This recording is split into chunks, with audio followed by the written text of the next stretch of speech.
नमस्कार, स्वागत है आपका 18 स्वदेश पर। आप देख रहे हैं हमारा ये खास शो पावर ट्रेड। आपके साथ में हूं अभिषेक सत्यव्रतम और मुंबई स्टूडियो से मेरे साथ हैं मेरी सहयोगी आशीषा। बाजार में लगातार 4 दिनों की तेजी हो चुकी है। निफ्टी 23,000 के ऊपर आकर अच्छे से टिक रहा है। एडवांस डिक्लाइन रेशियो भी बेहतर हो रहे हैं और मिड कैप स्मॉल कैप में हम बाइंग देख रहे हैं। मैक्रोस तो अपने अच्छे हैं, कुछ जियोपॉलिटिकल चिंताएं जरूर हैं। मिडिल ईस्ट में हमने देखा है थोड़ी यमन में तनाव है हूती विद्रोहियों पर, जैसे अमेरिका ने स्ट्राइक किए थे।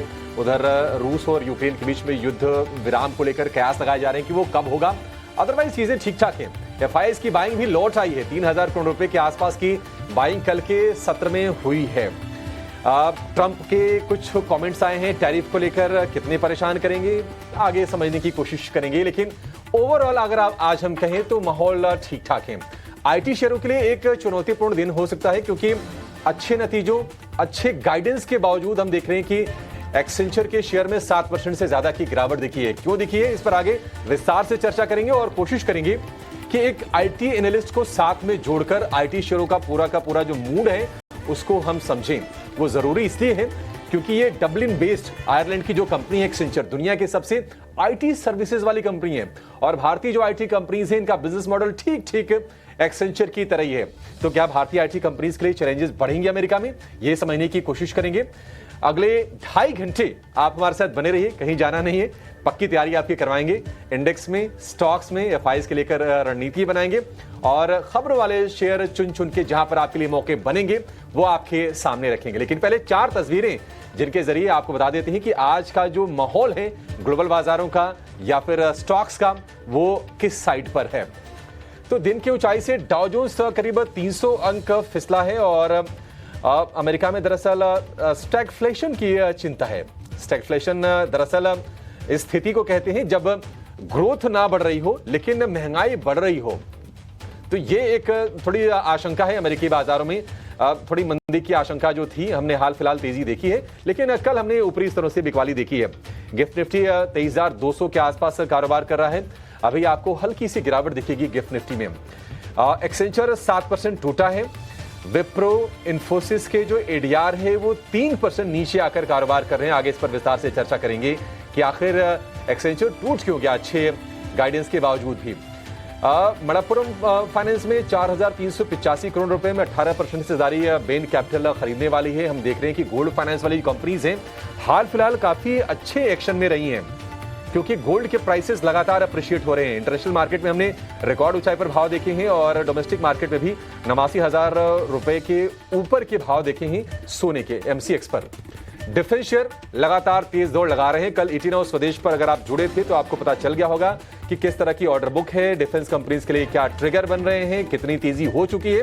लेकिन आज फिर से ये फोकस में रहेंगे क्योंकि 54,000 करोड़ रुपए के उपकरण खरीद को रक्षा मंत्रालय ने दी है मंजूरी। और अब होता यह है कि ज्यादातर जो बाइंग की जाती है वो इंडिजीनियस यानी कि जो स्वदेशी जो कंपनियां हैं उन पर जोर रहता है सरकार का आत्मनिर्भर भारत के चलते। तो देखते हैं कहां पर आज एक्शन आता है। लेकिन आज फिर से आप डिफेंस में तेजी की तैयारी कर लीजिए। ट्रेड कहां पर बनेंगे, निवेश कहां करना है, ये अपने एक्सपर्ट से आपको हम थोड़ी देर में जोड़कर पक्के तरीके से समझा देंगे। तो ये 4 बड़े ट्रिगर्स जहां पर आपको अपनी नजर रखनी होगी। लेकिन सबसे पहले ग्लोबल बाजारों से किस तरह के संकेत निकल कर आ रहे हैं उस पर ही नजर डालेंगे। और कल शुरुआती ट्रेड में अमेरिकी बाजारों में तेजी दिखी थी, लेकिन दिन के एंड तक गिरावट के साथ सभी इंडिसेस बंद होते हुए नजर आए। एक्सेंचर के नतीजों के चलते वहां पर सभी आईटी कंपनियों का फोकस था। भारतीय बाजारों में भी आईटी सेक्टर पर सबकी नजर रहेगी। याद रखें कल आईटी सेक्टर के इंडियन कंपनी के जो फॉरेन में एडीआर्स ट्रेड होते हैं वहां पर भी 2 से 3% की गिरावट दिखी।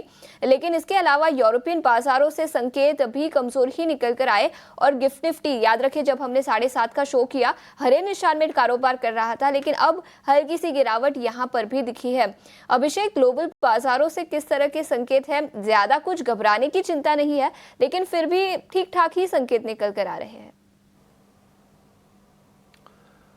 बिल्कुल आशीषा, देखिए घबराहट वाली कोई बात नहीं है। अमेरिकी बाजार चले हैं इस हफ्ते और कल हम कह सकते हैं कि उस पर विराम लगा है। हालांकि शुरुआत अच्छी हुई थी डाउ की और नेस्डे की, लेकिन दिन के ऊपरी स्तरों पर वो सस्टेन नहीं कर पाए। ट्रंप ने टैरिफ को लेकर जो दुनिया भर में टेरर फैलाया है, अमेरिका उसकी गिरफ्त में सबसे ज़्यादा आया है और सबसे ज़्यादा कमजोरी हमने अमेरिकी बाज़ारों में ही देखी भी है पिछले एक महीने में। और वहाँ पर मंदी की हम चर्चाएं सुन रहे थे। हालांकि काफ़ी हद तक उन आशंकाओं को दरकिनार किया है जेरोम पावेल ने अपनी स्पीच के ज़रिए, जो उन्होंने पॉलिसी के बाद दी। लेकिन कहीं न कहीं अमेरिका में ग्रोथ की सुस्ती की आशंका उन्होंने भी जाहिर की। उन्होंने भी जो अनुमान था ग्रोथ का, जीडीपी ग्रोथ का, उसको थोड़ा घटाया, 0.4% घटा के 1.7% किया। और उन्होंने ये भी कहा था कि टैरिफ के चलते महंगाई थोड़ी सी बढ़ सकती है और हो सकता है कि ये ट्रांजिटरी रहे, थोड़ी देर के लिए परेशान करे, कम समय के लिए। लेकिन ये सिनेरियो वहां बिल्ड हो रहा है और महंगाई का बढ़ना और ग्रोथ का गिरना, सुस्त होना, इस सिनेरियो कहते हैं स्टैगफ्लेशन। और स्टैगफ्लेशन की चिंता से ही कल हमने अमेरिकी बाजारों में ऊपरी स्तरों से कमजोरी कल के सत्र में देखी है। डाउ जोन्स करीब 300 अंक फिसला और नैस्डैक की बात करें तो वहां पर 210 अंकों के आसपास की हमने गिरावट देखी। अदरवाइज ऐसी कोई डिस्टर्बिंग चीज अमेरिका में नहीं आई है। बहुत इसको नेगेटिव होकर नहीं देखना चाहिए। टेस्ला की अगर हम टारगेट की बात करें तो मॉर्गन स्टैनली की एक रिपोर्ट आई है, उन्होंने टारगेट को $430 से घटाकर कर दिया है $410। लेकिन जो नया टारगेट दिया है वो भी मौजूदा भाव से करीब 70% के आसपास की अपसाइड सजेस्ट कर रहे हैं शेयर में। अगर हम इस हफ्ते अमेरिकी बाजारों की चाल की बात करें तो डाउ जोन्स में 1% के आसपास की तेजी है। नेस्डैक की बात करें तो आधे % के आसपास की गिरावट है नेट, और S&P 500 में करीब करीब उतनी ही तेजी है, 0.4% के आसपास की। एशियाई बाजारों की बात करें तो यहां पर थोड़ी मिली जुली हम चाल देख रहे हैं। निकेई में थोड़ी देर पहले हम 200 अंकों के आसपास की तेजी देख रहे थे, लेकिन ये तेजी अब रह गई है करीब करीब 125 अंकों के आसपास की। और हांगकांग का बाजार हैंगसेंग में हम आधे % के आसपास की नरमी देख रहे हैं। जापान में कोर इन्फ्लेशन में बढ़त हुई है 3% के आसपास की, और इसके बाद आसार इस बात के हैं कि जो बैंक ऑफ जापान की अगली पॉलिसी बैठक होगी उसमें दरों को बढ़ाने पर विचार किया जा सकता है। फिलहाल हम मिला जुला ट्रेड देख रहे हैं एशियाई बाजारों से। गिफ्ट निफ्टी में देख रहे हैं कि अब चूंकि 4 सत्र की लगातार बढ़िया वाली तेजी बाजार में हो गई है, तो एक ब्रीदर अगर बाजार ले तो इसको हेल्दी तौर पर देखा जाना चाहिए। थोड़ा अगर हम सपाट भी खुले अगर बाजार, उसके बाद रफ्तार पकड़ें तो वो अच्छी चीज है। देखते हैं कि आज क्या कोई सिनेरियो बिल्ड होता है बाजार में। लेकिन अगर आप कमोडिटीज की बात करें तो लगातार हमने रिकॉर्ड बनते हुए देखे हैं सोने में, लेकिन रिकॉर्ड स्तर से थोड़ी सी गिरावट आई है सोने में, क्योंकि डॉलर थोड़ा सा मजबूत हुआ है। डॉलर इंडेक्स का जो भाव है 104 के करीब है, 103.8 के आसपास है। तो इसके चलते सोने पर थोड़ा सा प्रेशर आया है। और अगर कच्चे तेल की बात करें तो अमेरिका ने ईरान पर कुछ नए प्रतिबंध लगाए हैं, और उस प्रतिबंधों के बाद हमने देखा कि कच्चे तेल में $1 के आसपास का उछाल आया है। ब्रेंट क्रूड का भाव है वो $72 के ऊपर पहुंच गया है। दरअसल अमेरिका ने ईरान के कुछ रिफाइनरीज और कुछ ऑयल वेसल्स जो चीन को सप्लाई करते हैं ऑयल, उन पर प्रतिबंध लगाए हैं। और उन चाइनीज कंपनी जिनको ये सप्लाई करते हैं उनका नाम है टी पॉट। बड़ा इंटरेस्टिंग नाम है, बट पता नहीं क्यों ये नाम है, टी पॉट कहा जाता है। तो ये प्रतिबंध लगाए हैं और उसके बाद हमने क्रूड में उछाल देखा है। ओवरऑल कोई ऐसी डिस्टर्बिंग चीज नहीं है। ऐसा लग रहा है कि बाजार अपने मोमेंटम को बरकरार रख पाएगा। हो सकता है कि थोड़ा सा ब्रीदर ले 23,200 के आसपास, लेकिन ठीक ठाक संकेत है। अच्छे संकेत तो ये भी है कि आप देखिए FIs की बाइंग लौट आई है। एक मैं डेटा देख रहा था कि इस पूरे साल में शेषा FIs ने सिर्फ 5 सत्र में बाइंग की है अभी तक। मतलब मार्च का जो समय बीता है 20 मार्च तक का 5 सत्र की ही बाइंग आई है, और कल 3,239 करोड़ रुपए के आसपास की बाइंग आई है। तो इन चीजों को जरा विस्तार से समझते हैं कि FIs के आंकड़े क्या संकेत दे रहे हैं। निफ्टी में, निफ्टी बैंक में आपकी स्ट्रेटजी क्या होनी चाहिए। डिम्पी हमारे साथ जुड़ गए हैं। Dimpy, good morning. FIs की बाइंग आई है, लेकिन कल इंडेक्स ऑप्शन में करीब 66,500 करोड़ रुपए के आसपास की सेलिंग है। लॉन्ग होल्डिंग भी हम देख रहे हैं कि 24% से बढ़ के 29% पर पहुंच गई है। आप इसको किस तरह से देख रहे हैं? आपको लग रहा है कि ये जो बाइंग FIs की आई है कैश में, ये अब सस्टेन करने की इसकी जो संभावना है वो काफी ज्यादा हो गई है? देखिए, मार्केट को देख के और उसकी चाल से ये जज किया जा सकता है कि हाँ, FIs तो आए ही हैं और उनका वेलकम धूम धड़ाके के साथ हुआ है। ये ऐसे ही बाजार 22,000 से 23,200 और 48,000 की बैंक निफ्टी 50,000 नहीं होगी है।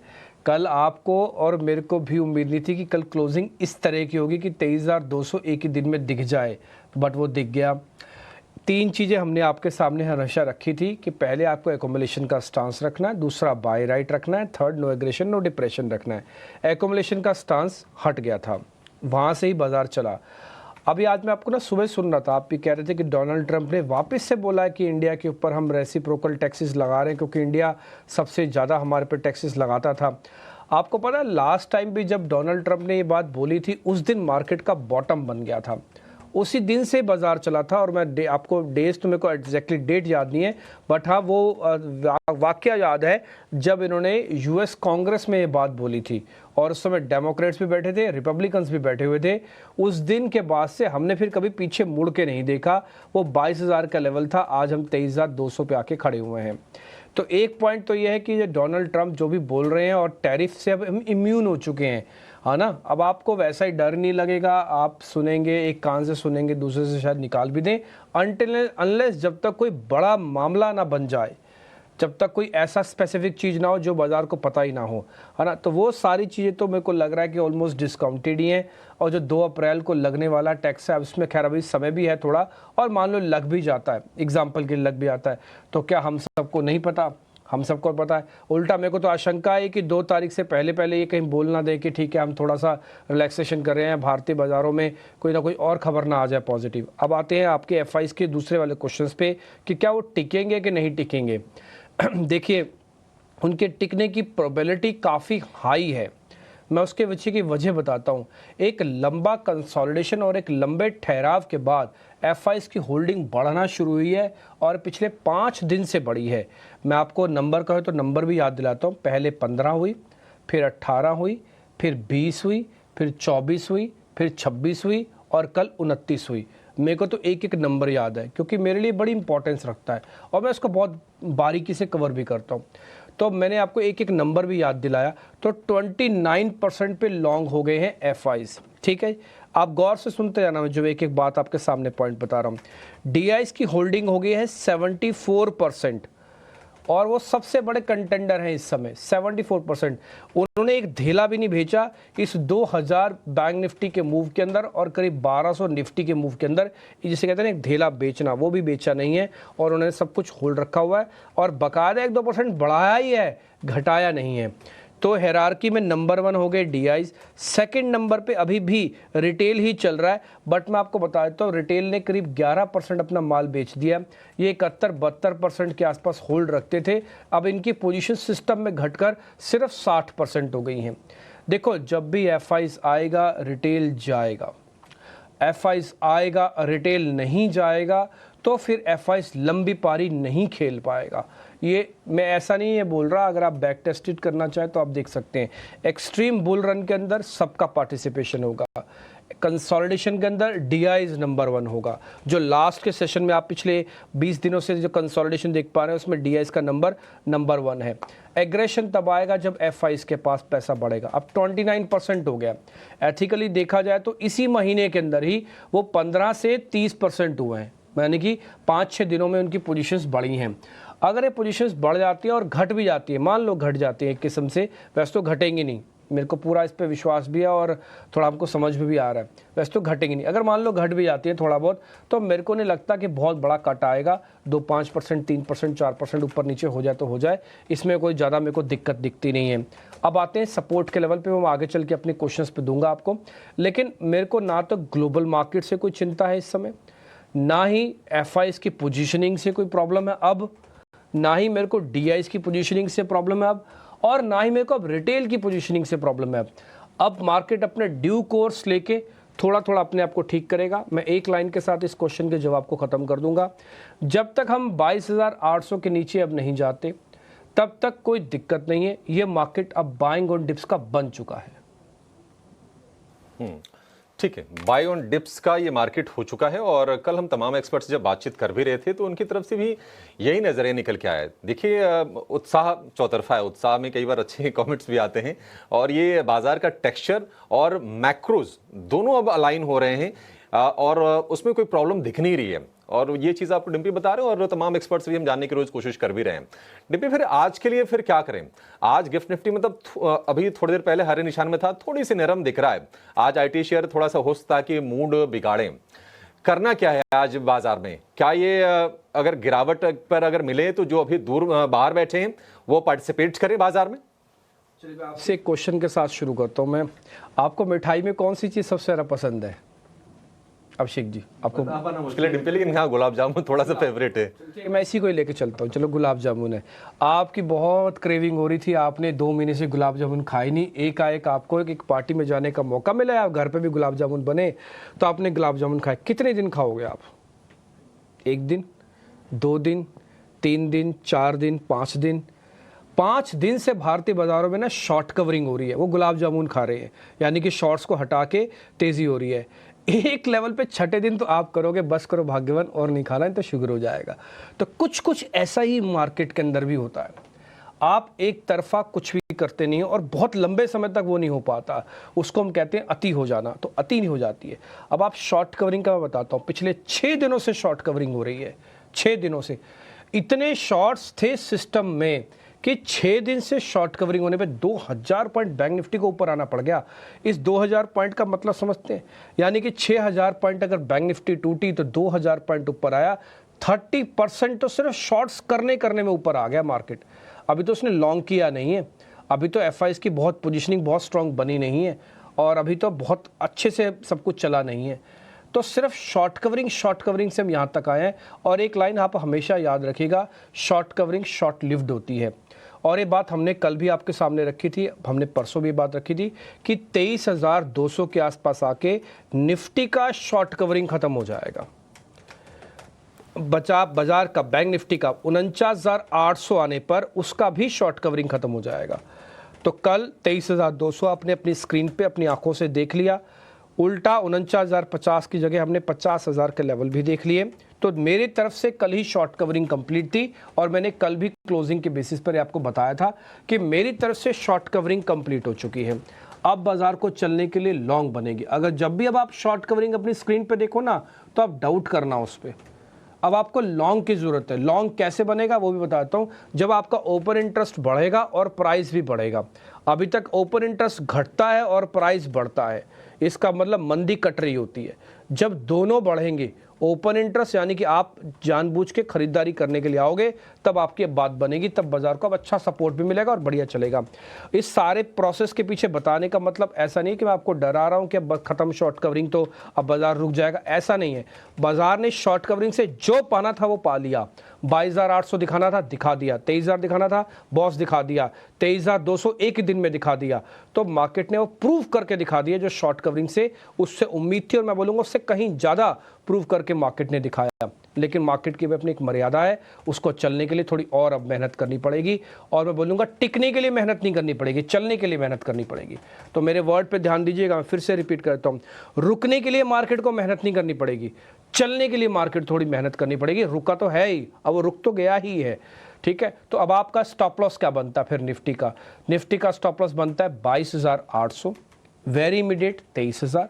ये 2 स्टॉप लॉसेज हो गए आपके। ऊपर जाते समय 23,500, 23,800 रेजिस्टेंस एरिया होगा आपका। तो ये 2 रेजिस्टेंस एरिया। करना कैसे है सर काम?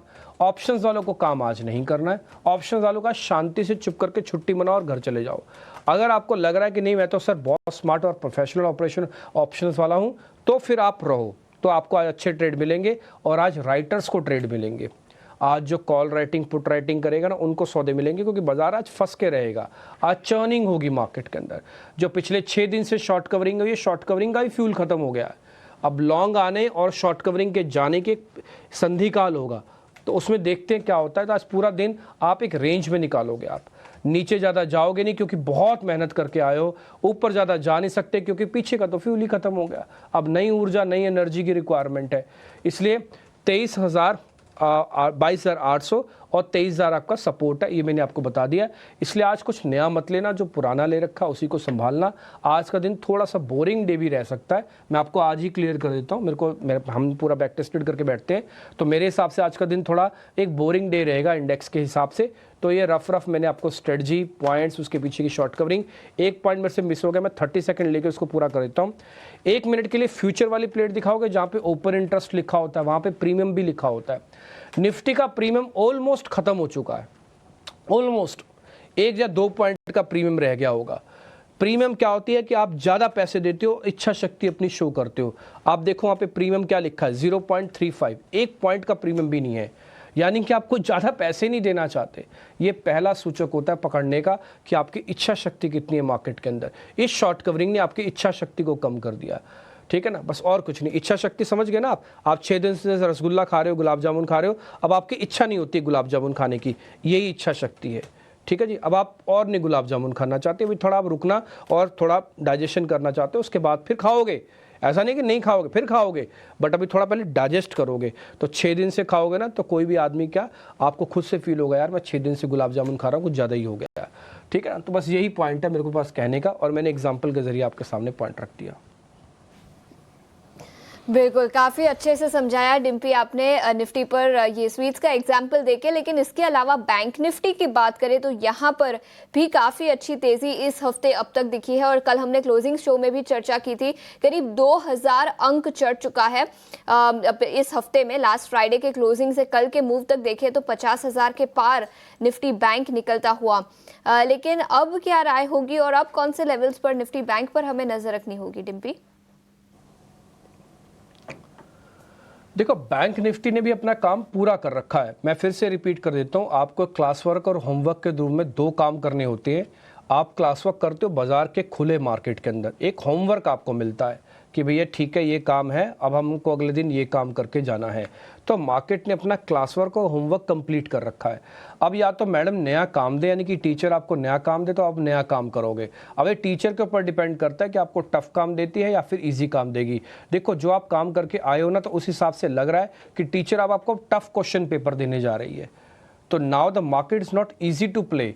जो ईजीएस्ट प्ले था ना वो मार्केट का, वो 2000 पॉइंट की बैंक निफ्टी और करीब 1200 पॉइंट की निफ्टी के अंदर से निकल चुका है।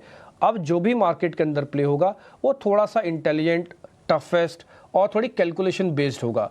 अब एक तरफा नहीं होगा, पहला पॉइंट। और दूसरा, मेरे को ऐसा लगता है थोड़ा कंसोलिडेशन होगा, और ये लंबा कंसोलिडेशन होगा। अब आप इस सीरीज के अंदर ही कंसोलिडेशन देखते रह जाएंगे। आज ऑलमोस्ट 21 तारीख हो चुकी है, कल और परसों की छुट्टी है, 22 और 23 गया, 27 तारीख की डेरिवेटिव एक्सपायरी है। देखा जाए तो सिर्फ 5 सेशन है मार्केट के अंदर आज का मिला के। तो इस 5 सेशन में मेरे को नहीं लगता कि बाजार कोई नए लेवल को अचीव करने के लिए दौड़ दौड़ के, हाँप के, भाग भाग के आगे आएगा।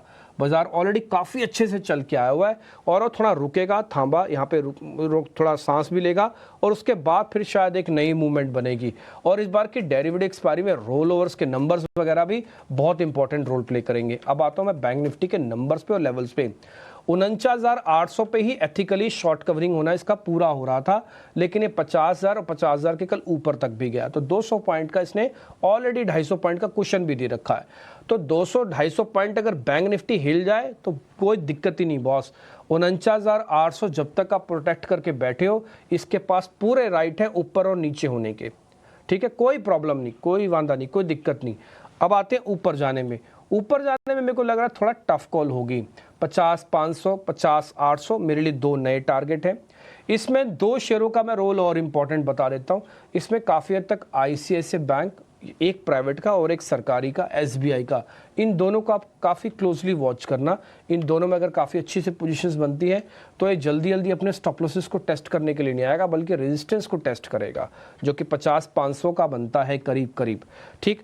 अब आ जाते हैं कि कैसे ट्रेड करना चाहिए। नया माल तो आप लेना ही मत, दोनों ही नहीं लेना, निफ्टी वाले भी मत लेना और बैंक निफ्टी वाले। बोले सर अभी तो मार्केट ठीक हुआ, अभी तो ले लें। यही तो प्रॉब्लम है सर, अभी तो मार्केट ठीक हुआ तो फिर आप क्यों ले लो? जब मार्केट ठीक नहीं था उस समय लेना चाहिए था।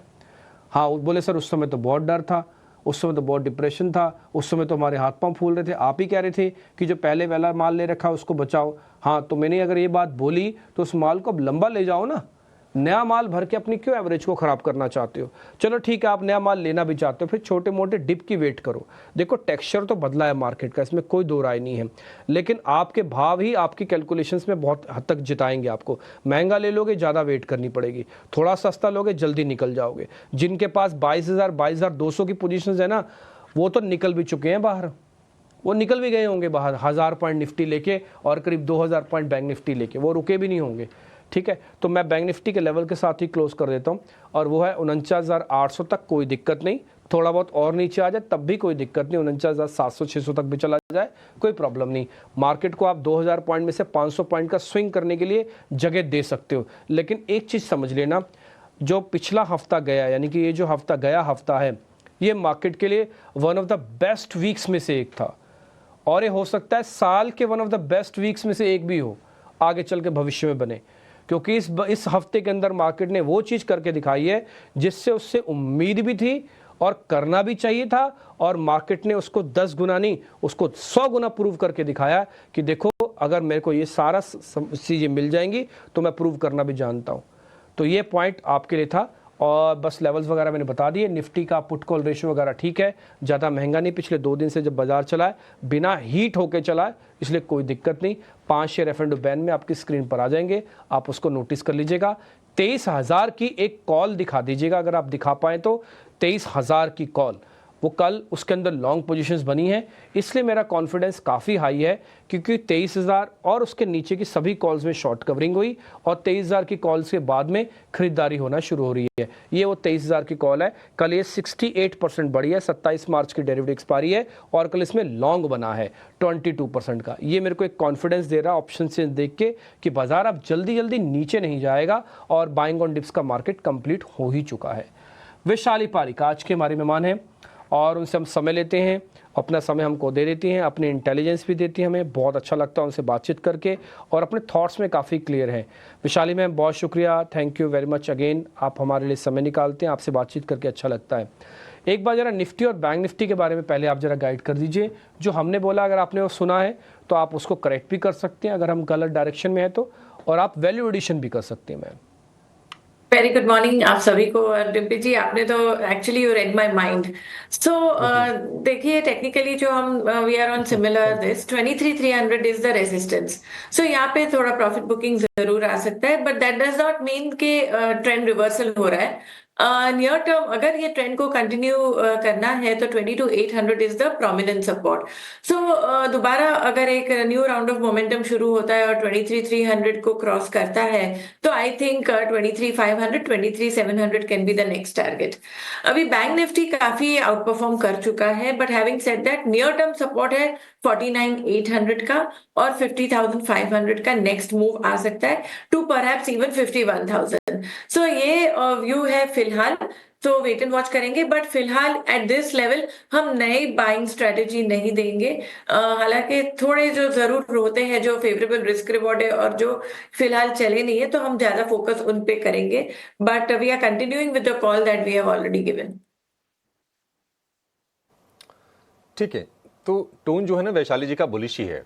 मतलब यहाँ से अगर निफ्टी 100 अंक और ऊपर चला जाए, 23,300 के ऊपर जाता है, तो फिर 23,500 की और 23,700 के दायरे निफ्टी में खुल जाएंगे, और अब जो सपोर्ट है थोड़ा और शिफ्ट होके 22,800 पर आ गया है। मतलब वहां तक मामला सुरक्षित है, उसके नीचे गए तो फिर थोड़ा सा तनाव आपके लिए बढ़ेगा, जिसके आसार बहुत अभी फिलहाल कम दिख रहे हैं बाजार में। अब स्टॉक्स पर आते हैं। वैशाली जी गुड मॉर्निंग, बताइए फिर शेयर क्या आप खरीदने की सलाह दे रही हैं?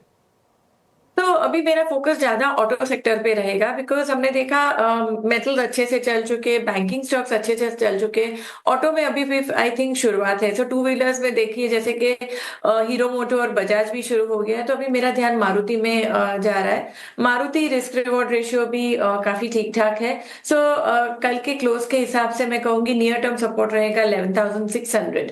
सो and on a broad base 11,500। So support वो रहेगा, और एक बार हम फॉलो ऑन बाइंग अगर देखेंगे इसमें तो आई थिंक 12,500 का नेक्स्ट टारगेट हम देख सकते हैं। नजरिया ऑटो सेक्टर पर, अब बाकी कुछ सेक्टर्स चल चुके हैं, इसलिए वैशाली का नजरिया ऑटो सेक्टर पर काफी बुलिश है। और याद रखें निफ्टी ऑटो इंडेक्स कल के सत्र में सबसे बड़ा सेक्टोरल गेनर भी था। भारत फोर्ज, आयशर मोटर्स जैसे कई सारे ऑटो सेक्टर के स्टॉक्स में कल अच्छी खासी तेजी दिखी थी। लेकिन आज खबरों के दम पर कौन से स्टॉक्स फोकस में रहेंगे, कई सारी खबरें निकल कर आई है, पूरी डिटेल्स के ठीक है उस पर भी चर्चा करेंगे। रविंदर हमारे साथ थोड़ी ही देर में जुड़ेंगे, लेकिन उसके पहले आईटी सेक्टर, यहाँ पर सबकी नजर रहेगी। याद रखें एक्सेंचर के नतीजे कल मार्केट आवर्स के बाद आए थे, नतीजे तो ठीक ठाक थे, गाइडेंस भी बढ़ाई है कंपनी ने, लेकिन उसके बावजूद कमेंट्री जो निकल कर आई है डील विंस को लेकर, डिमांड एनवायरनमेंट को लेकर, वो काफी कमजोर रही। अभिषेक बताए पूरी डिटेल्स, और इसके अलावा इंडियन आईटी कंपनी इस पर किस तरह का इम्पैक्ट दिखेगा? आशीषा देखिए, जो कल एक्सेंचर में 7% के आसपास की जो गिरावट आई है, 7% से ज्यादा की इनफैक्ट, उसके पीछे भी ट्रंप ही हैं। अब मतलब ये आश्चर्यजनक चीज है कि ट्रंप जो जो फैसले ले रहे हैं, एक तो डिसीजन कल जो आया है कि उन्होंने एजुकेशन डिपार्टमेंट को ही बंद कर दिया है और इसको लेकर बहुत आश्चर्यचकित होना नहीं चाहिए। ये उनका पोल प्रॉमिस था, ये उनके चुनाव के एजेंडे में शामिल था। 1979 में ये डिपार्टमेंट बना था और अब वो कहने के लिए नहीं, ये वेस्टेज ऑफ मनी है, ये लिबरल आइडियोलॉजी को बढ़ावा देना है और उसको उन्होंने बंद करने का फैसला ले लिया है। अब ये फाइनल अप्रूवल इस पर वहां की संसद यानी कि कांग्रेस देगी। तो ये एक चीज हुई है। अच्छा, ट्रंप कर क्या रहे हैं? अच्छा, ये हो क्यों रहा है? एक उन्होंने डिपार्टमेंट बनाया है DOGE, डॉजी, और डॉजी के हेड कौन है? Elon Musk. डॉजी यानी कि department of government efficiency. Doge का काम यह है कि फेडरल जो वर्कफोर्स है उसमें कमी करना, यानी कि सरकारी कर्मचारियों की संख्या में कमी करना और जो सरकारी खर्चे हैं उसको घटाने के इंतजाम करना।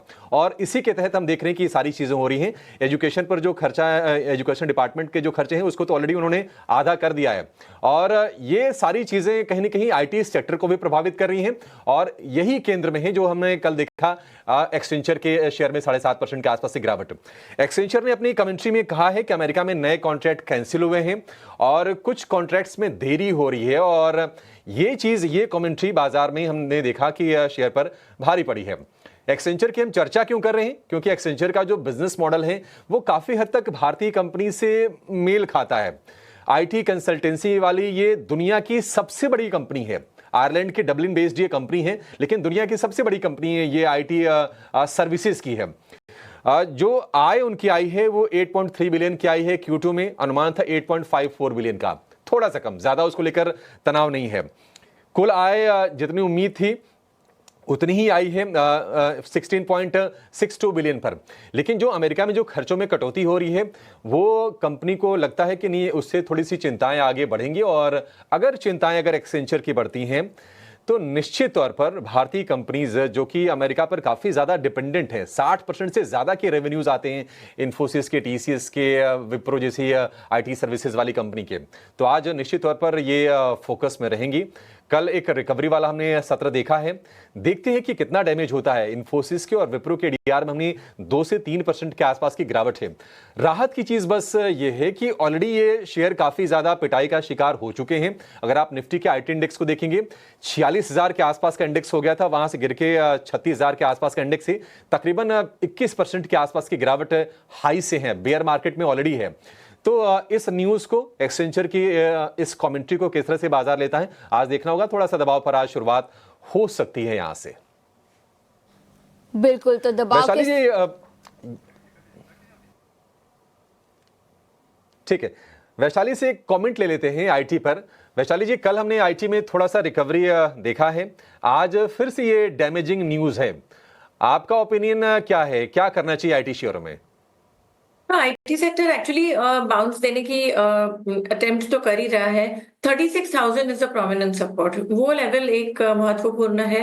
हमने देखना है कि अगर ये लेवल सस्टेन करता है कि इसके नीचे जा रहा है। अगर इफ वी ब्रेक डिसाइसिवली 35,900 जो लास्ट टाइम का जो लो हुआ था, if we break that decisively तो फिर आई थिंक IT में दोबारा सेलिंग प्रेशर आ सकता है। But till then wait and watch. If 36,000 level is maintained तो फिर यहाँ से दोबारा बाउंस आ सकता है।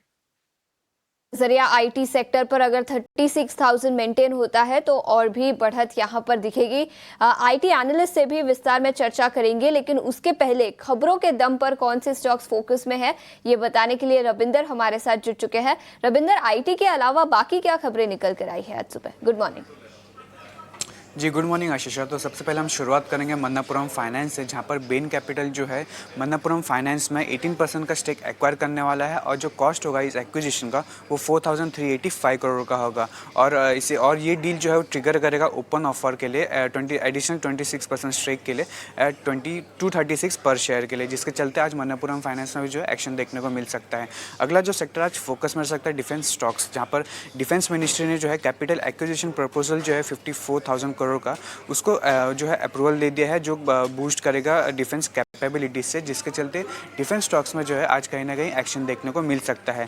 अगला जो स्टॉक फोकस में रह सकता है हीरो मोटो को, जहाँ पे हीरो मोटोकॉर्प जो है वो 3 व्हीलर मार्केट में एंट्री करने वाला है और कंपनी इसमें जो है 525 करोड़ का इन्वेस्टमेंट करने वाली है यूलर मोटर प्राइवेट लिमिटेड्स में। अगला जो स्टॉक फोकस में रह सकता है हिंदुस्तान यूनिलीवर, जहाँ पर हिंदुस्तान यूनिलीवर जो है 14.3% का स्टेक एक्वायर करेगा ल्यूक्रो प्लास्टिसाइड प्राइवेट लिमिटेड में, जो कि एक लीडिंग प्लेयर है रिसाइकल फ्लेक्सिबल प्लास्टिक्स में।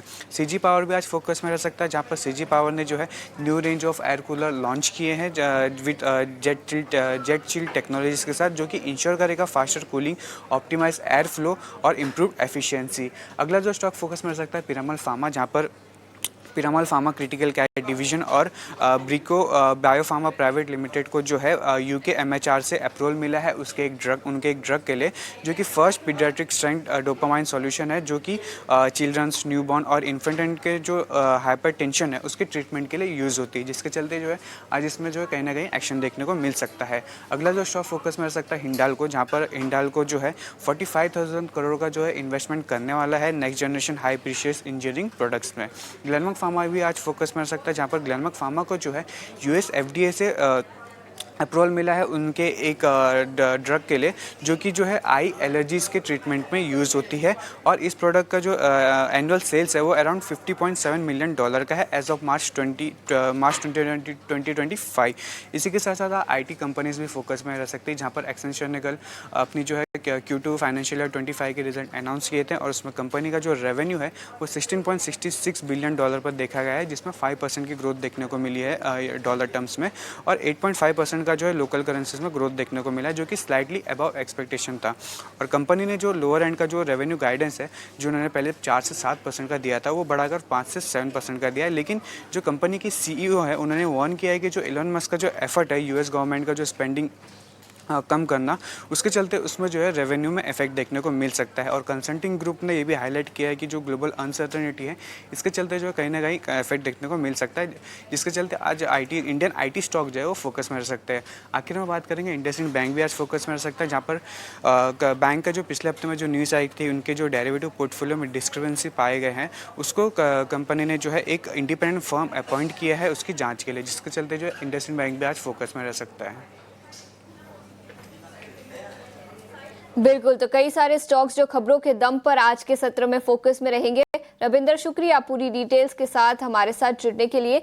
लेकिन डिफेंस स्टॉक्स पिछले कुछ दिनों से तेजी दिखी है, आज फिर एक बार खबर निकल कर आई है जहां पर डिफेंस मिनिस्ट्री ने अप्रूवल दिया है करीब 55,000 करोड़ के नए डिफेंस कैपेबिलिटी एक्विजिशन के लिए। तो कुछ नई खरीदारी की जाएगी डिफेंस मिनिस्ट्री से, जिसके चलते ऑर्डर इनफ्लोज इन सारी कंपनियों के बढ़ सकते हैं। और जैसे मैंने बताया पिछले कुछ दिनों में ऑलरेडी अच्छी खासी तेजी दिखी है।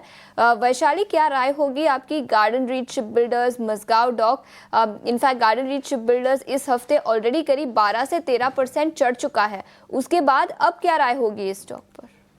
तो मैं देख रही थी एक्चुअली लॉन्ग टर्म के चार्ट के नजरिए से भी ये सब स्टॉक जो है गार्डन रीच है, मस्काओ डॉक्स काफी करेक्ट हो चुके हैं। तो आई थिंक लॉन्ग टर्म का नजरिया होगा। I mean of course after such a run up थोड़ा कंसोलिडेशन जरूर आ सकता है, बट मेरे हिसाब से हर एक डिप में ये बाय के मौके बन रहे हैं। और स्टॉक स्पेसिफिक अगर हम बात करें तो गार्डन रीच फिलहाल एक रेजिस्टेंस पे है। अगर ये सस्टेन करता है 1800 के ऊपर तो फिर I think it's back on track for higher targets of 2200 या कुछ। तो फिलहाल आई थिंक यहाँ पे रिट्रेसमेंट हो सकती है टूवर्ड्स 1500 या कुछ, तो वहां एक खरीदारी का मौका बनता है। और दूसरे जो स्टॉक जो हम बात कर रहे हैं BEL एक्सेट्रा, वो ऑलरेडी एक ट्रेंड में है, ब्रेकआउट भी आ चुका है। सो आई वुड से BEL और यहाँ पे ज्यादा संभावना है फर्दर रन अप के लिए। ठीक है, तो ये नजरिया डिफेंस स्टॉक्स पर पिछले कुछ दिनों से अच्छी तेजी दिखी है और आज फिर एक बार खबर निकल कर आई है जिसके चलते कई सारे स्टॉक्स में एक्शन दिखेगा। लेकिन इसके अलावा मन्नपुरम फाइनेंस पर भी एक बड़ी खबर है, जहां पर बेन कैपिटल करीब 40% हिस्सेदारी 18% हिस्सेदारी खरीदने वाली है इस पर्टिकुलर कंपनी में मन्नपुरम फाइनेंस, जिसके चलते जिसके चलते ओपन ऑफर भी कंपनी करेगी, इस पर चर्चा करेंगे। लेकिन उसके पहले आईटी सेक्टर पर हमने अभिषेक से चर्चा की थी और हमने बताया था एनालिस्ट से एक्सपर्ट ओपिनियन भी लेकर आएंगे, और इस पर विस्तार में चर्चा करने के लिए अब हमारे साथ ग्लोबल इक्विटीज रिसर्च के equity research managing director Trip Chaudhry जुड़ चुके हैं। सर शुक्रिया समय निकालकर हमारे साथ जुड़ने के लिए। नतीजे तो ठीक ठाक रहे, एक्सेंचर के lower end of the guidance भी उन्होंने बढ़ाई है, लेकिन फिर भी कमेंट्री कॉशियस है।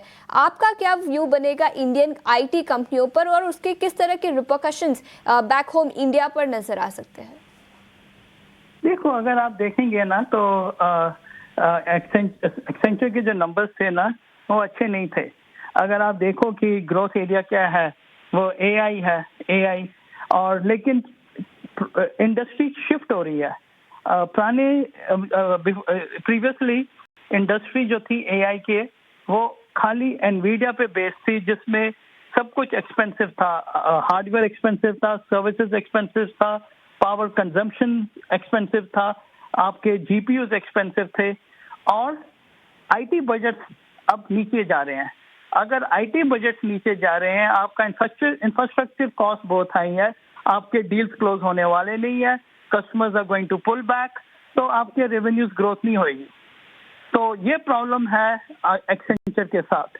वो प्रॉब्लम्स इंडियन आईटी सर्विसेज के साथ भी होंगी। इसका एक ही सोल्यूशन है। आपका जो सोल्यूशन आप देते हो कस्टमर्स को, it should be based on hardware efficiency and service efficiency. That is, आप जिस सोल्यूशन स्टैक आप देते हो वो अच्छा और सस्ता होना चाहिए, और आपके सर्विसेज बहुत इफेक्टिव एंड सस्ते होने चाहिए। उसके लिए आपको सारा अपना इंफ्रास्ट्रक्चर पिवट चेंज करना पड़ेगा। एनवीडिया को छोड़ के इंटेल के इंफ्रास्ट्रक्चर में जाना पड़ेगा, जो एफिशिएंट है पावर, कंप्यूट एंड कॉस्ट। तो अगर आप देखें, एक्सेंचर ने बोला मेरे पास $1.5 बिलियन का बैकलॉग है एआई के अंदर, लेकिन वो प्रोबेबली 1.5 बिलियन जिनका बैकलॉग है रेवेन्यू में कन्वर्ट नहीं होगा। क्यों नहीं होगा? क्योंकि ये बहुत एक्सपेंसिव सॉल्यूशंस हैं, इनके पास सर्विस एफिशिएंसी नहीं है। इंडिया को सक्सेसफुल होने के लिए नैरेटिव जो बोलते हैं वो चेंज करना पड़ेगा। इंडस्ट्री का जो टोन है, वो सेंटीमेंट है, वो चेंज करना पड़ेगा। इनको ये कुर्सी में बैठ के, कुर्सी को गर्म करके सीईओ इंडियन आईटी सर्विसेज को दबा देंगे। इंडियन सीईओज बिल्कुल बेवकूफ हैं। आपको क्या करना है, जब इंडस्ट्री में अनसर्टेनिटी है, आपको उसको अपॉर्चुनिटी में कन्वर्ट करना है। जितने आपके पास मार्केटिंग डॉलर्स हैं, उसको ट्रिपल करना पड़ेगा, so that you are the leaders in a downturn industry. It's a time for you to increase your market share, not hide under the cover. तो ये प्रॉब्लम है Indian IT services. Mister Chaudhry ji, Abhishek this side sir, एक और चीज आप बताइए। तो आप ये कहना चाह रहे हैं कि जो इंडियन कंपनीज हैं, जिनका अभी जो बिजनेस मॉडल है वो यूएस में जो नई स्थितियां पैदा हो रही हैं उसके हिसाब से सूटेबल नहीं है, और क्या मार्जिन पर हम प्रेशर देखेंगे इंडियन आईटी कंपनीज के ग्रोथ के साथ साथ? देखो, कभी भी आप बिजनेस करो तो आपके जो एनवायरमेंट्स होते हैं कभी कंड्यूसिव नहीं होते। आप एक कंपनी के सीईओज हैं जो कि आप एडवर्सिटी को अपॉर्चुनिटी में कन्वर्ट करते हो। आपको कुर्सी पे बैठाया सबसे ऊपर, नॉट एक्सेप्ट करो कि दुनिया में हलचल मच गई है तो हम भी हलचल की वजह से हम परफॉर्म नहीं कर रहे। 2000 में हलचल मची थी Y2K का। नंदन निलेकनी जो इन्फोसिस का था, he converted an adversary into the opportunity and he created the Indian IT services industry. It is an industry creation activity. जब दुनिया में हलचल मच रहा है, आपका जो क्वेश्चन है बहुत छोटा क्वेश्चन है, मार्जिन चार्जन, वो तो you are not playing the right narrative. आपका ऑब्जेक्टिव ये होना चाहिए, हलचल मच रहा है, कौन सा सीईओ, कौन सा एम्प्लॉय उस हलचल को अनदर $10 बिलियन का रेवेन्यू अपॉर्चुनिटी लेके आए। राइट नाउ अगर आप देखो एक्सेंचर के जो नंबर्स आए हैं, it is opportunity for Infosys, TCS, Tech Mahindra, जितने भी इंडियन आईटी सर्विसेज कंपनीज हैं, to figure out how to steal market share from Accenture. Accenture ने सीधा बता दिया कि मेरे पास ना जान है, ना ताकत है, ना मेरे को समझ आ रही है इंडस्ट्री में हो क्या रहा है। तो हाँ, तो आपको the problem with Indian IT services and CEOs is they're taking Accenture CEO to be the litmus test. बिल्कुल बिल्कुल मिस्टर चौधरी, बहुत बहुत शुक्रिया समय निकालकर ईटी नाउ स्वदेश पर जुड़ने के लिए और हमें बताने के लिए एक्सेंचर के नतीजों का इम्पैक्ट आईटी कंपनियों पर आज किस तरह नजर आ सकता है। शुक्रिया समय निकालकर जुड़ने के लिए। लेकिन आगे बढ़ते हैं, कुछ ब्रोकरेज रिपोर्ट्स निकल कर आई है, ब्रोकरेज हाउसेस का क्या कहना है और उसके दम पर कौन से स्टॉक्स आज फोकस में रहेंगे। वरुण अब हमारे साथ जुड़ चुके हैं। वरुण, गुड मॉर्निंग, बताएं। Good morning Ashisha. तो शुरुआत करता हूं आईटी सेक्टर से ही, जहां पे मोतीलाल ओसवाल की रिपोर्ट आई है और इनका कहना है कि जो एक्सेंचर के रिजल्ट्स आए हैं बेसिकली ये इंडियन आईटी सेक्टर के लिए एक कॉशियस आउटलुक जो है वो कहीं ना कहीं दर्शाते हैं, क्योंकि जो गाइडेंस है वो टाइटन किया गया है 5 से 7% के आसपास का और डिस्क्रिशनरी स्पेंडिंग जो है उसको लेके कंस्ट्रेंट्स है और कहीं ना कहीं ये रीइंफोर्स करते हैं कि डिस्क्रिशनरी स्पेंडिंग खासकर आईटी सेक्टर में जो है उसमें दिक्कतें रहने वाली है, पर्टिकुलरली जो छोटी डील्स है उनके लिए, और इसके लिए कहीं ना कहीं कॉशियस स्टैंस जो है वो इनका आईटी सेक्टर पे है एक्सेंचर के रिजल्ट्स के बाद। अब बात करता हूँ ऑटो पे। सीएलएसए की एक रिपोर्ट है जहाँ पे इनका कहना है कि एक जो इमर्जिंग टारगेट सेगमेंट है वहाँ पे प्रीमियम मोटरसाइकिल्स जो है वो आउट परफॉर्म कर रही है और जो एंट्री लेवल मोटरसाइकिल्स है वो दरअसल पिछड़ रही है Y2D, यानी कि इस साल अगर आप देखेंगे तो मोटरसाइकिल वॉल्यूम में 5% के आसपास की बढ़ोतरी देखने मिली है, जिसमें प्रीमियम सेगमेंट जो है उसमें 8% की ग्रोथ है, लेकिन जो एंट्री लेवल सेगमेंट है वहाँ पे 11% के आसपास की डी ग्रोथ जो है वो देखने मिली है। बजाज ऑटो, यहाँ पे अगर आप देखेंगे तो इन्होंने जो 125 से 250 सीसी कैटेगरी होती है मोटरसाइकिल, उसमें अपना मार्केट शेयर लूज़ किया है, करीब 700 बेसिस पॉइंट के आसपास जो है वहाँ पे गिरता हुआ दिखाई दिया है। और पल्सर जो कि इनका काफ़ी अच्छा ब्रांड है उस पर करीब 5% के आसपास की गिरावट देखने मिली है। जो हीरो मोटर की एक्सट्रीम 125 है वहाँ पे भी अगर आप देखेंगे प्रीमियम मार्केट शेयर जो है वहाँ पे बड़ा है। इनकी पूरी अगर आप देखेंगे तो प्रीफर्ड लिस्ट में बजाज ऑटो जो है करेक्शन के बाद इनको फिर भी अच्छा लगता है, भले उसने मार्केट शेयर लूज़ किया हो, लेकिन इनको बजाज ऑटो अभी भी पसंद आता है। स्टॉक प्राइस के लिहाज से देखेंगे तो बजाज ऑटो, हीरो मोटो, आयशा मोटर्स और टीवीएस मोटर्स, इन सब पे आप अपने टारगेट स्क्रीन पे देख सकते हैं। और आखिरी में गेल पे मोतीलाल ओसवाल की एक रिपोर्ट है जहाँ पे खरीदारी की सलाह है, 195 का प्राइस टारगेट है। इनको लगता है हाल की करेक्शन के बाद में खरीदारी के मौके हैं। स्ट्रॉन्ग ट्रांसमिशन और मार्केटिंग आउटलुक जो है वो इसके लिए दे रहे हैं, वैल्यूएशन भी इनको काफ़ी अच्छे लगते हैं। ठीक है वरुण, बहुत शुक्रिया, थैंक यू वेरी मच ये सारी की सारी रिपोर्ट्स बताने के लिए। मैं फटाफट से कुछ टेक्निकल टेक्स ले लेता हूं उन पे जो रिपोर्ट्स आई हैं। पहले शुरुआत करते हैं बजाज ऑटो से ही। खबर रखना स्क्रीन पर बजाज ऑटो वाली, और इस पर 9473 का नंबर आया है और अभी ये चल रहा है 8000 से नीचे का शेयर। आउट परफॉर्मेंस है, बड़ा नंबर है। वैशाली एक बार चेक कर लो, जिनके पास भी शेयर्स पड़े हैं उनको लंबी पारी खेलनी चाहिए, और जिनके पास नहीं पड़े, देखो ज़्यादा डिप तो आया नहीं है बजाज ऑटो में, तो यही उम्मीद करके चलें कि डिप आएगा नहीं और ये शेयर और चल जाएगा। तो मेरे हिसाब से ये स्टॉक काफी करेक्ट हो चुका है और ओवरसोल्ड में था। 7000 का जो लो हुआ है, नियरली 7200, तो यहाँ से एक बाउंस आया है। तो मेरे ख्याल से जिस तरह से कल की कैंडल भी बनी है, फर्दर अप मूव आ सकता है एंड ग्रेजुअली हम टारगेट्स देखेंगे 8500 to 9000 और सिमिलर पैटर्न है इवन हीरो मोटो। तो मेरा व्यू ये दोनों स्टॉक्स पे बुलिश है, टू व्हीलर्स चलने चाहिए। टू व्हीलर्स चलने चाहिए, ठीक है, डन।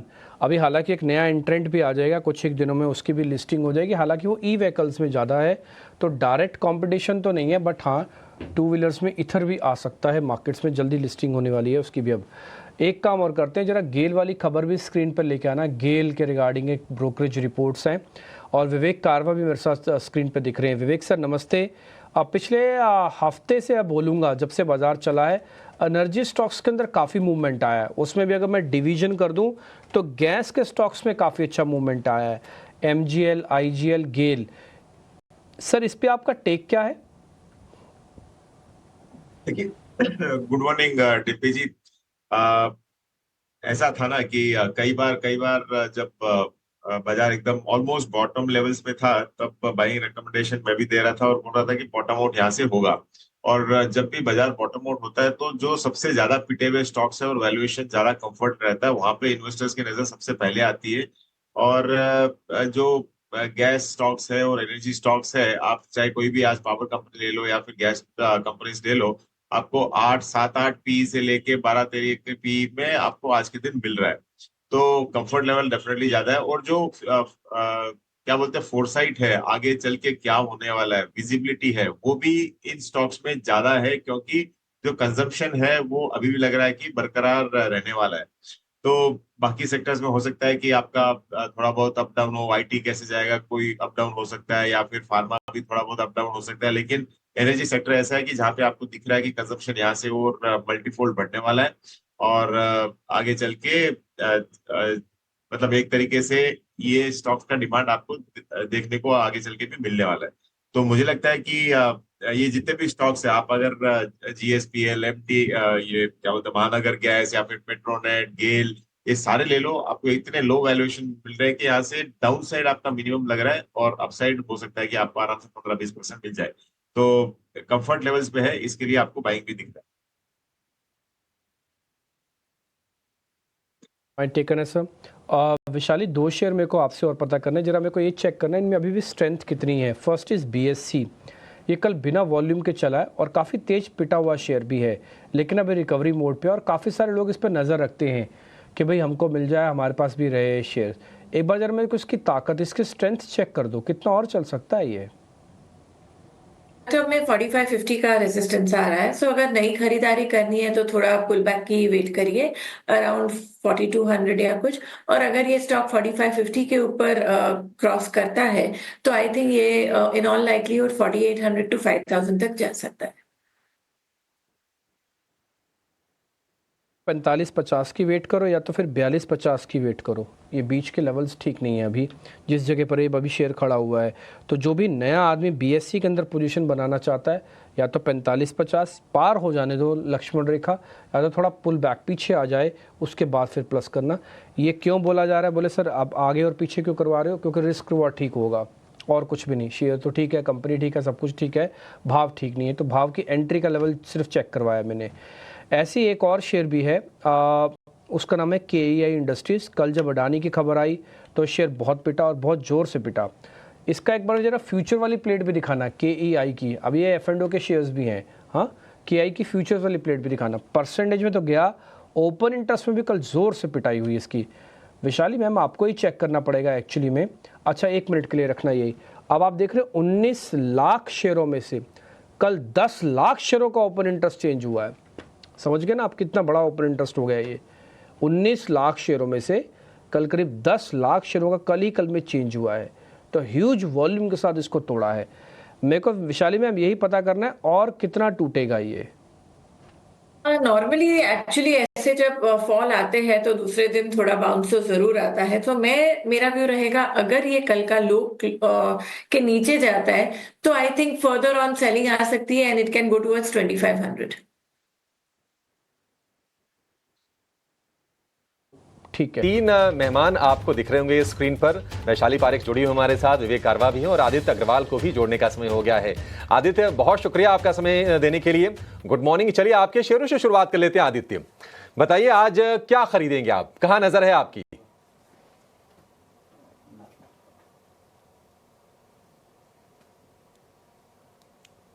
आदित्य जी अनम्यूट कीजिए sir. Sorry. Good morning Abhishek ji, show पे बुलाने के लिए शुक्रिया। 2 बाय रिकमेंडेशंस के साथ जाना चाहूंगा। पहला है APL अपोलो।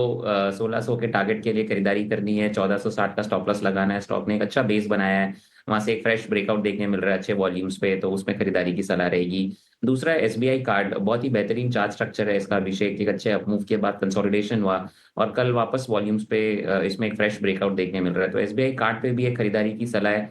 880 का लक्ष्य और नीचे में स्टॉप लॉस लगाना है 840 का। 880 का लक्ष्य, 840 का स्टॉप लॉस होगा SBI कार्ड्स के लिए। आज इसमें आपको तेजी दिख सकती है। SBI कार्ड कल भी हमने देखा था 270 से लगातार ये शेयर चल रहा है। आज हो सकता है कि इसमें तेजी की हैट्रिक लगे SBI कार्ड के शेयर में। एक और शेयर जो हाल फिलहाल तेजी दिखा रहा है, और डिस्पाइट द फैक्ट कि गोल्ड के प्राइसेस लगातार ऊपर जा रहे हैं, और वो शेयर है टाइटन। वैशाली जी, टाइटन आपको लगता है कि चलता रहेगा, या फिर अगर किसी को प्रॉफिट हो रहा हो तो प्रॉफिट टेकिंग करता चले और नए मौके आगे खोजे? आई थिंक कल हमने जैसे देखा कि टाइटन में एक अपमूव आया है, और अगर कल के हाई को के ऊपर जाता है तो 3300 3400 तक भी जा सकता है। सो आई थिंक ये जिस तरह से हुआ है, थोड़ा प्रॉफिट बुकिंग जरूर आ सकता है, बट 3100 का सपोर्ट होगा, और 3205 जो कल का हाई था उसके ऊपर जाता है तो 3300 3400 का टारगेट। 3300 3400 यहां से टारगेट बन जाएंगे। 3200 रुपए के आसपास खुलने की संकेत दे रहा है आज टाइटन का शेयर। ऑटोपैक में हम कल अच्छी चीज ये हुई कि जो टू व्हीलर वाले शेयर भारी पिटाई के शिकार हुए थे वो रिकवर हो रहे हैं। लेकिन अगर हम फोर व्हीलर की भी बात करें, M&M में हमने खबर देखी थी कि जब टेस्ला वाली न्यूज आई थी कि वो एंट्री करने को तैयार है, भारत में अपनी सस्ती 20-25 लाख वाली इलेक्ट्रिक व्हीकल लॉन्च करेंगे, काफी हमने गिरावट देखी थी। लेकिन अब ये एक ठीक से संभलते हुए दिख रहा है शेयर। 2600 रुपए के आसपास के भाव हो गए थे, फिर से 2800 रुपए के आसपास के लेवल को ये रीगेन करता हुआ दिख रहा है। M&M में आपको आदित्य लगता है कि रिकवरी यहां से जारी रहेगी M&M में, और आपके टारगेट्स क्या होंगे इसमें? बुलिश नहीं हूं मैं स्टॉक पे। 2900 से 2950 का एक रेजिस्टेंस है स्टॉक पे, मल्टीपल मूविंग एवरेजेस है वहां पे।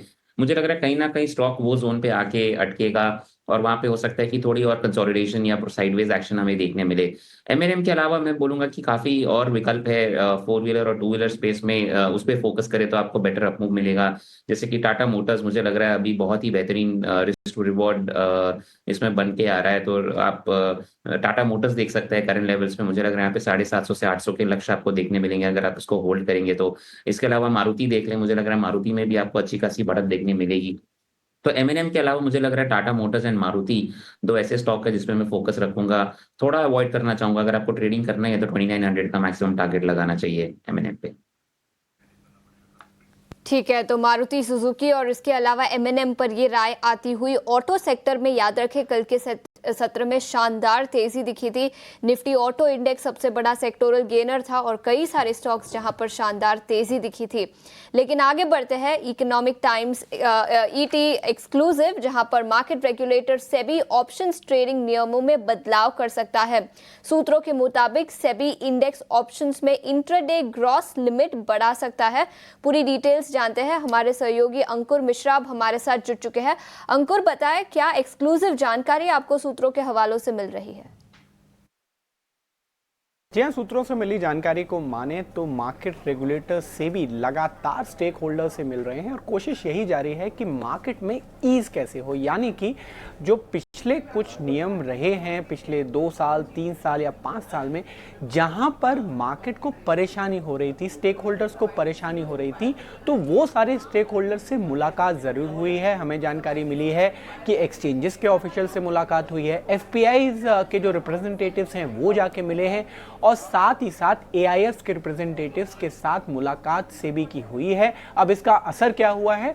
सूत्रों की माने तो FPI डिस्क्लोजर नॉर्म्स में आप देख सकते हैं कि बदलाव करने की तैयारी हो रही है। आपको याद होगा कि ET Now स्वदेश पर हमने लगातार जानकारी दी थी किस तरीके से कई सारे जो FPIs थे वो शिकायत कर रहे थे कि उनके जो डिस्क्लोजर नॉर्म्स है बहुत ही रिजिड हो गए हैं, जो कि 25,000 करोड़ रुपए से ऊपर का अगर कहीं FPI में एक्सपोजर है तो आपको ग्रैनुलर डिस्क्लोजर देने पड़ेंगे। यहाँ पर अब ये लिमिट बढ़ाकर 50,000 करोड़ करने की योजना है। एक और बड़ी जो दिक्कत आ रही थी वो आ रही थी मार्जिन्स को लेके।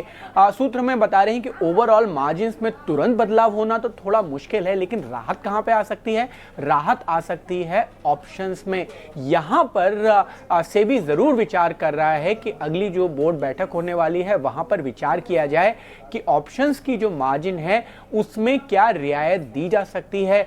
तो जब से तुहिन कांता पांडे जी ने कार्यभार संभाला है, उन्होंने सारे स्टेक होल्डर्स से मुलाकात की है। ये सारे जो फैसले हैं आप देख सकते हैं बहुत ही जल्द सेबी की बोर्ड में डिस्कस हो सकते हैं, और बाद में जो मार्केट की जो शिकायतें थी वो दूर करने की कोशिश शुरू ऑलरेडी हो चुकी है। अंकुर, बहुत बहुत शुक्रिया पूरी डिटेल्स के साथ हमारे साथ जुड़ने के लिए। लेकिन इस बीच हमारे साथ शिवांगी शारदा भी जुड़ चुकी है, वुमेन फ्रॉम मोतीलाल ओसवाल। शिवांगी, शुक्रिया समय निकालकर हमारे साथ जुड़ने के लिए। आपका बैकड्रॉप बता रहा है कि आप शायद ऑफिस में नहीं है, क्या ये सही है? जी बिल्कुल शेषा, मैं यहाँ पे कोलकाता आई हुई हूँ। आपकी छुट्टियां होगी, प्लीज एंजॉय कीजिए। लेकिन उसके पहले आज सुबह के टॉप City पिक्स of कौन से Joy। होंगे? जी बिल्कुल, सिटी ऑफ जॉय में ही आई हुई हूँ अजय, और टिम्पी यहाँ पे कुछ मैरिज के फंक्शंस भी हैं, तो ऑफ कोर्स जॉय और भी डबल होते हुए दिख रहे हैं। ऑफ कोर्स टॉप पिक्स की बात करूँ यहाँ पे तो भारती एयरटेल मेरे रडार पे है, जो कि एक बहुत ही अच्छी शॉर्ट कवरिंग मूव कल के दिन में विटनेस होते हुए दिखी थी यहाँ पे। और हम देख रहे हैं टेलीकॉम स्पेस में one of the strongest counters है, और कल वॉल्यूम सर्च जो हुई थी वो कंफर्म करती है कि बाइंग इंटरेस्ट काफी अच्छी तरह से यहाँ पे इंटैक्ट है। पिछला एक 1730 का एक रेजिस्टेंस जोन हुआ करता था, उसको पूरी सरपास करने की तैयारी कर रहा है। ये एक वीकली एक्सपोनेंशियल मूविंग एवरेज का लेवल्स भी है। तो यहाँ पे हम एक्सपेक्ट कर रहे हैं जिस तरह से अनवाइंडिंग हुई है कि ये लेवल्स अब सरपास करके होल्ड करने की पूरी तैयारी कर रहा है ये स्टॉक। तो 1770 के टारगेट्स के लिए हम यहाँ पे खरीदारी करें 1670 के एक स्टॉप लॉस के साथ।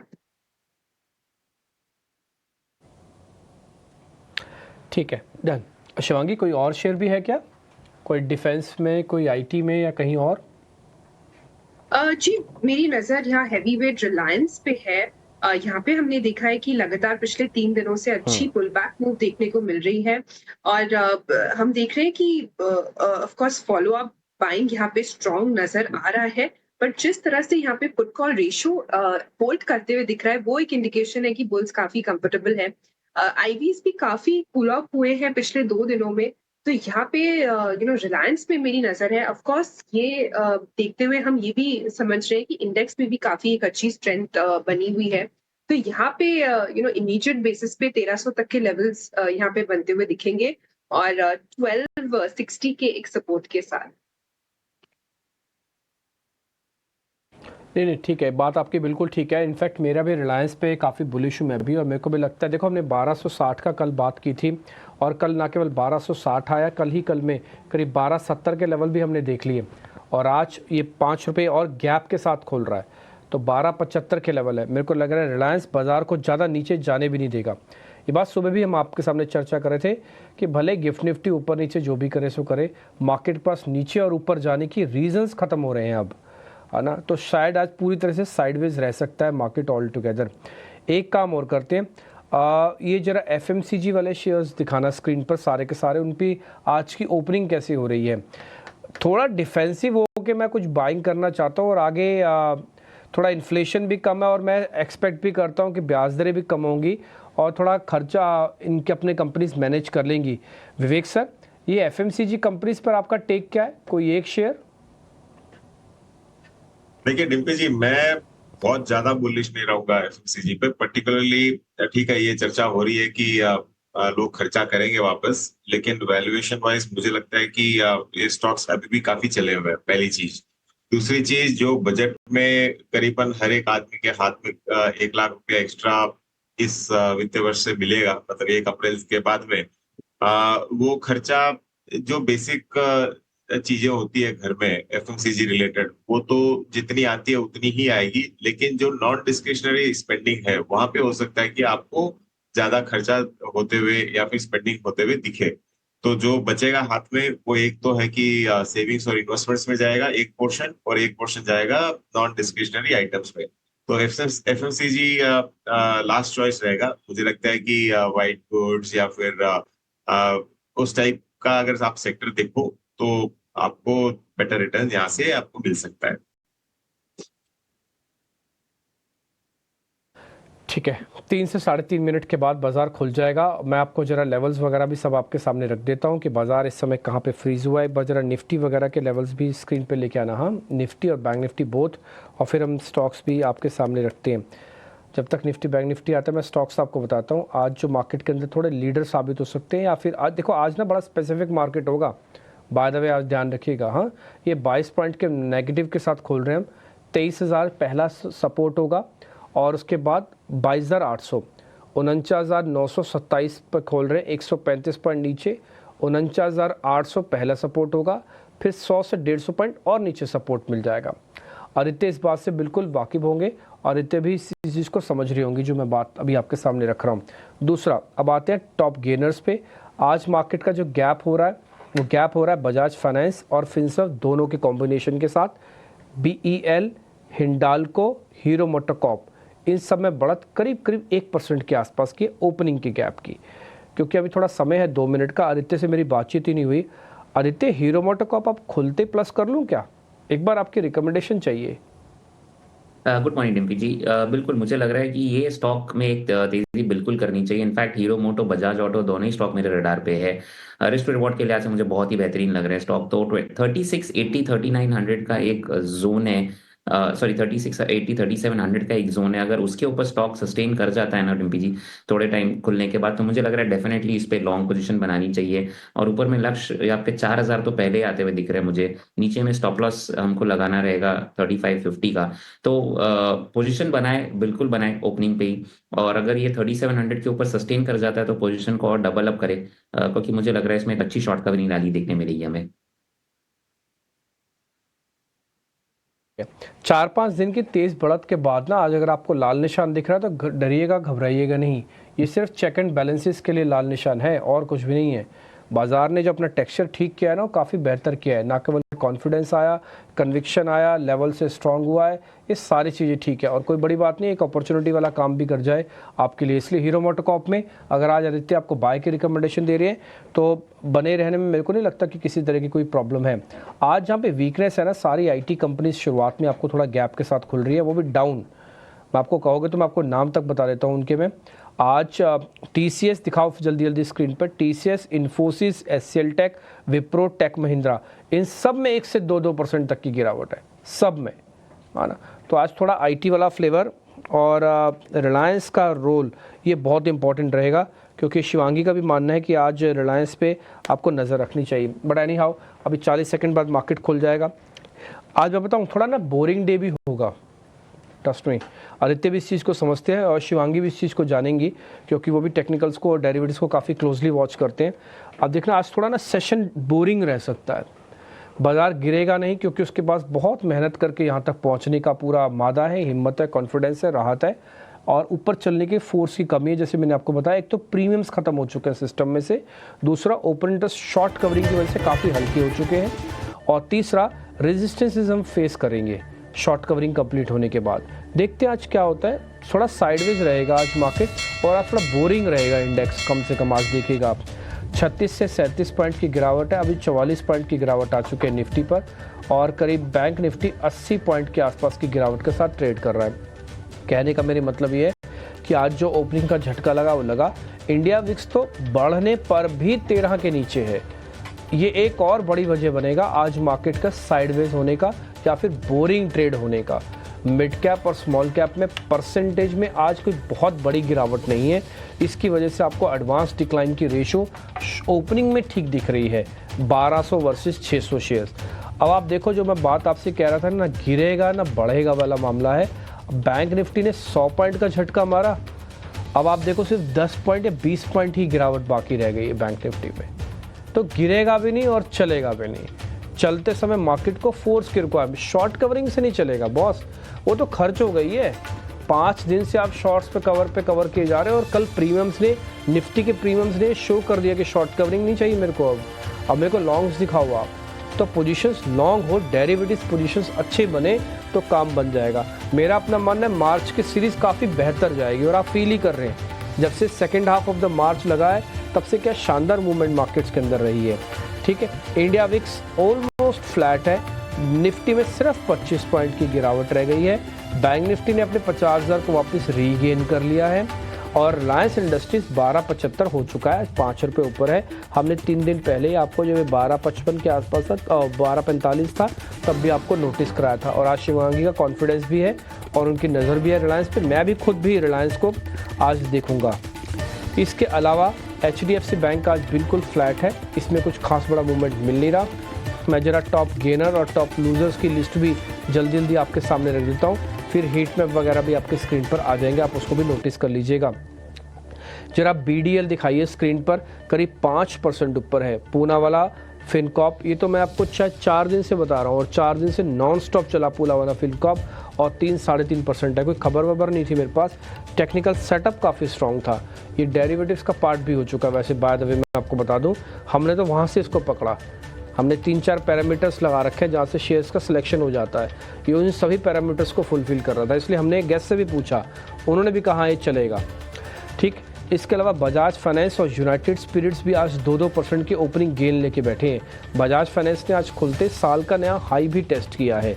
आज जो कमज़ोर है एनएमडीसी है, इसके अंदर कमज़ोरी है, और आईटी तो खैर सदाबहार कमज़ोर है, हुई गया है। आज परसिस्टेंट, एम्फेसिस, विप्रो, ये कुछ एक और जो मिड कैप आईटी के अंदर जा रहे हैं ये भी कमज़ोर हैं। और निफ्टी का आईटी इंडेक्स करीब करीब अभी 2% नीचे आ चुका है। दिखाना चाहे तो दिखा सकते हैं, इसको एसेंचर का डंक लगा है आज, और कुछ भी नहीं है। हो जाएगा ये ठीक, ऐसी कोई बात नहीं है। तो उल्टा वैल्यूएशन के नाम पर आपको और सस्ता मिल रहा है। अगर आपको लग रहा है ना कि मेरे को फोमो हो गया, बाजार 2 दिन से चल गया, मेरे को तो fear of missing out feel हो रहा है, तो आईटी कमी आपकी पूरी कर सकता है। बट थोड़ा आज शांति रखना, आज इसको सेटल डाउन होने देना। हो सकता है कल से विवेक जी जैसे गेस्ट कई आपको इसके अच्छे फंडामेंटल्स चेक करवा के आपको बढ़िया शेयर्स दिलवाएं भी। ठीक है, तो ये चीज़ के लिए थोड़ा प्रिपेयर रहना, जल्दबाजी नहीं करनी, बट थोड़ी शांति रखनी है। 62 पॉइंट की बढ़त आ चुकी है बैंक निफ्टी पर, है ना। तो जो सुबह हमारी बातचीत आपसे हुई थी कि डरिएगा नहीं, 6 दिन बाद एकदम से आपको लाल निशान दिखेगा, कहीं आपको लगेगा कि नहीं बाजार ऐसे इधर उधर हो रहा है, कहीं इधर उधर नहीं हो रहा। बाजार शांति से काम करना, और साइडवेज कंसोलिडेशन मार्केट के अंदर पॉजिटिव बायसनेस के साथ होगा। आपको स्क्रीन पर दिख भी रहा है, ये इंडिकेटर्स हैं मार्केट के। मेटल इंडेक्स, इसको ना आप चेंज भी करते रहा करो। जैसे आपने निफ्टी मेटल ऊपर फिक्स किया हुआ ना, फार्मा है, इसको चेंज भी करो। ये रोज़ के यही इंडाइसिस दिखाओगे ना, मज़ा नहीं आएगा। इसको चेंजेस भी दिखाते रहना, ताकि इससे होगा क्या कि ना फिर फ्लेवर दिखेगा, जो फ्लेवर है वही डालो स्क्रीन पर। और वैसे भी एक और बात, मेटल्स और फार्मा में बड़ी बढ़त कभी आएगी नहीं जब तक कोई ग्लोबल मार्केट की खबर नहीं आएगी। ये दोनों डल वैसे भी सेक्टर्स है। अगर आपको डालने भी है ना तो इसमें एक ऑटो डाल दो, और डालना भी है तो इसके अंदर ऑटो के अलावा एक चाहो तो आप इसमें थोड़ा एनबीएफसी या फाइनेंस या बैंकिंग ऐसा कुछ डाल दो, वो फिर भी आपको मूवमेंट थोड़ा बहुत दिखाएगा। ये हीट मैप आपकी स्क्रीन पर है। इन्फोसिस में आप सबसे ज़्यादा गिरावट एचसीएल में दिख रही है, विप्रो में दिख रही है, टीसीएस दिख रही है, टेक महिंद्रा दिख रही है। ये जो पूरा एल शेप आप रेड देख पा रहे हो सिर्फ और सिर्फ आईटी का है, और कुछ भी नहीं है। निफ्टी बैंक में आईसीआईसीआई बैंक आज कमज़ोर है। मैंने सुबह भी आपको बताया था, आईसीआईसीआई बैंक और एसबीआई के हाथ में काफ़ी हद तक की है इस समय कि कितना और स्ट्रॉन्ग कर देते हैं। निफ्टी आईटी इंडेक्स पूरी तरह से लाल निशान में, छोटा मझोला और बड़ा वाला शेयर सब के सब लाल निशान में है। By the way, in between Nifty ने भी अपनी गिरावट को ख़त्म कर दिया, वो भी हरे निशान में आ गया, और बैंक निफ्टी सिर्फ 20 पॉइंट ऊपर है। आज ना चलेंगे ना टूटेंगे, वैसी कसम खा के बैठेंगे। देख लीजिएगा आज, अभी तक तो मेरे पास जो डाटा है, मैं जो बैक टेस्टिंग करता रहता हूँ और लाइव भी चल रहा है कुछ, उस हिसाब से मेरे को तो नहीं लगता आज कोई बड़ा मूव आएगा। हाँ, दोपहर बाद आ जाए एक अलग बात है, लेकिन अभी तक तो नहीं लगता। चलिए मेहमानों के पास चलते हैं, वेट कर रहे हैं आपको ओपनिंग ट्रेड के लिए। मेरे सहयोगी आपको ओपनिंग ट्रेड भी बता रहे हैं।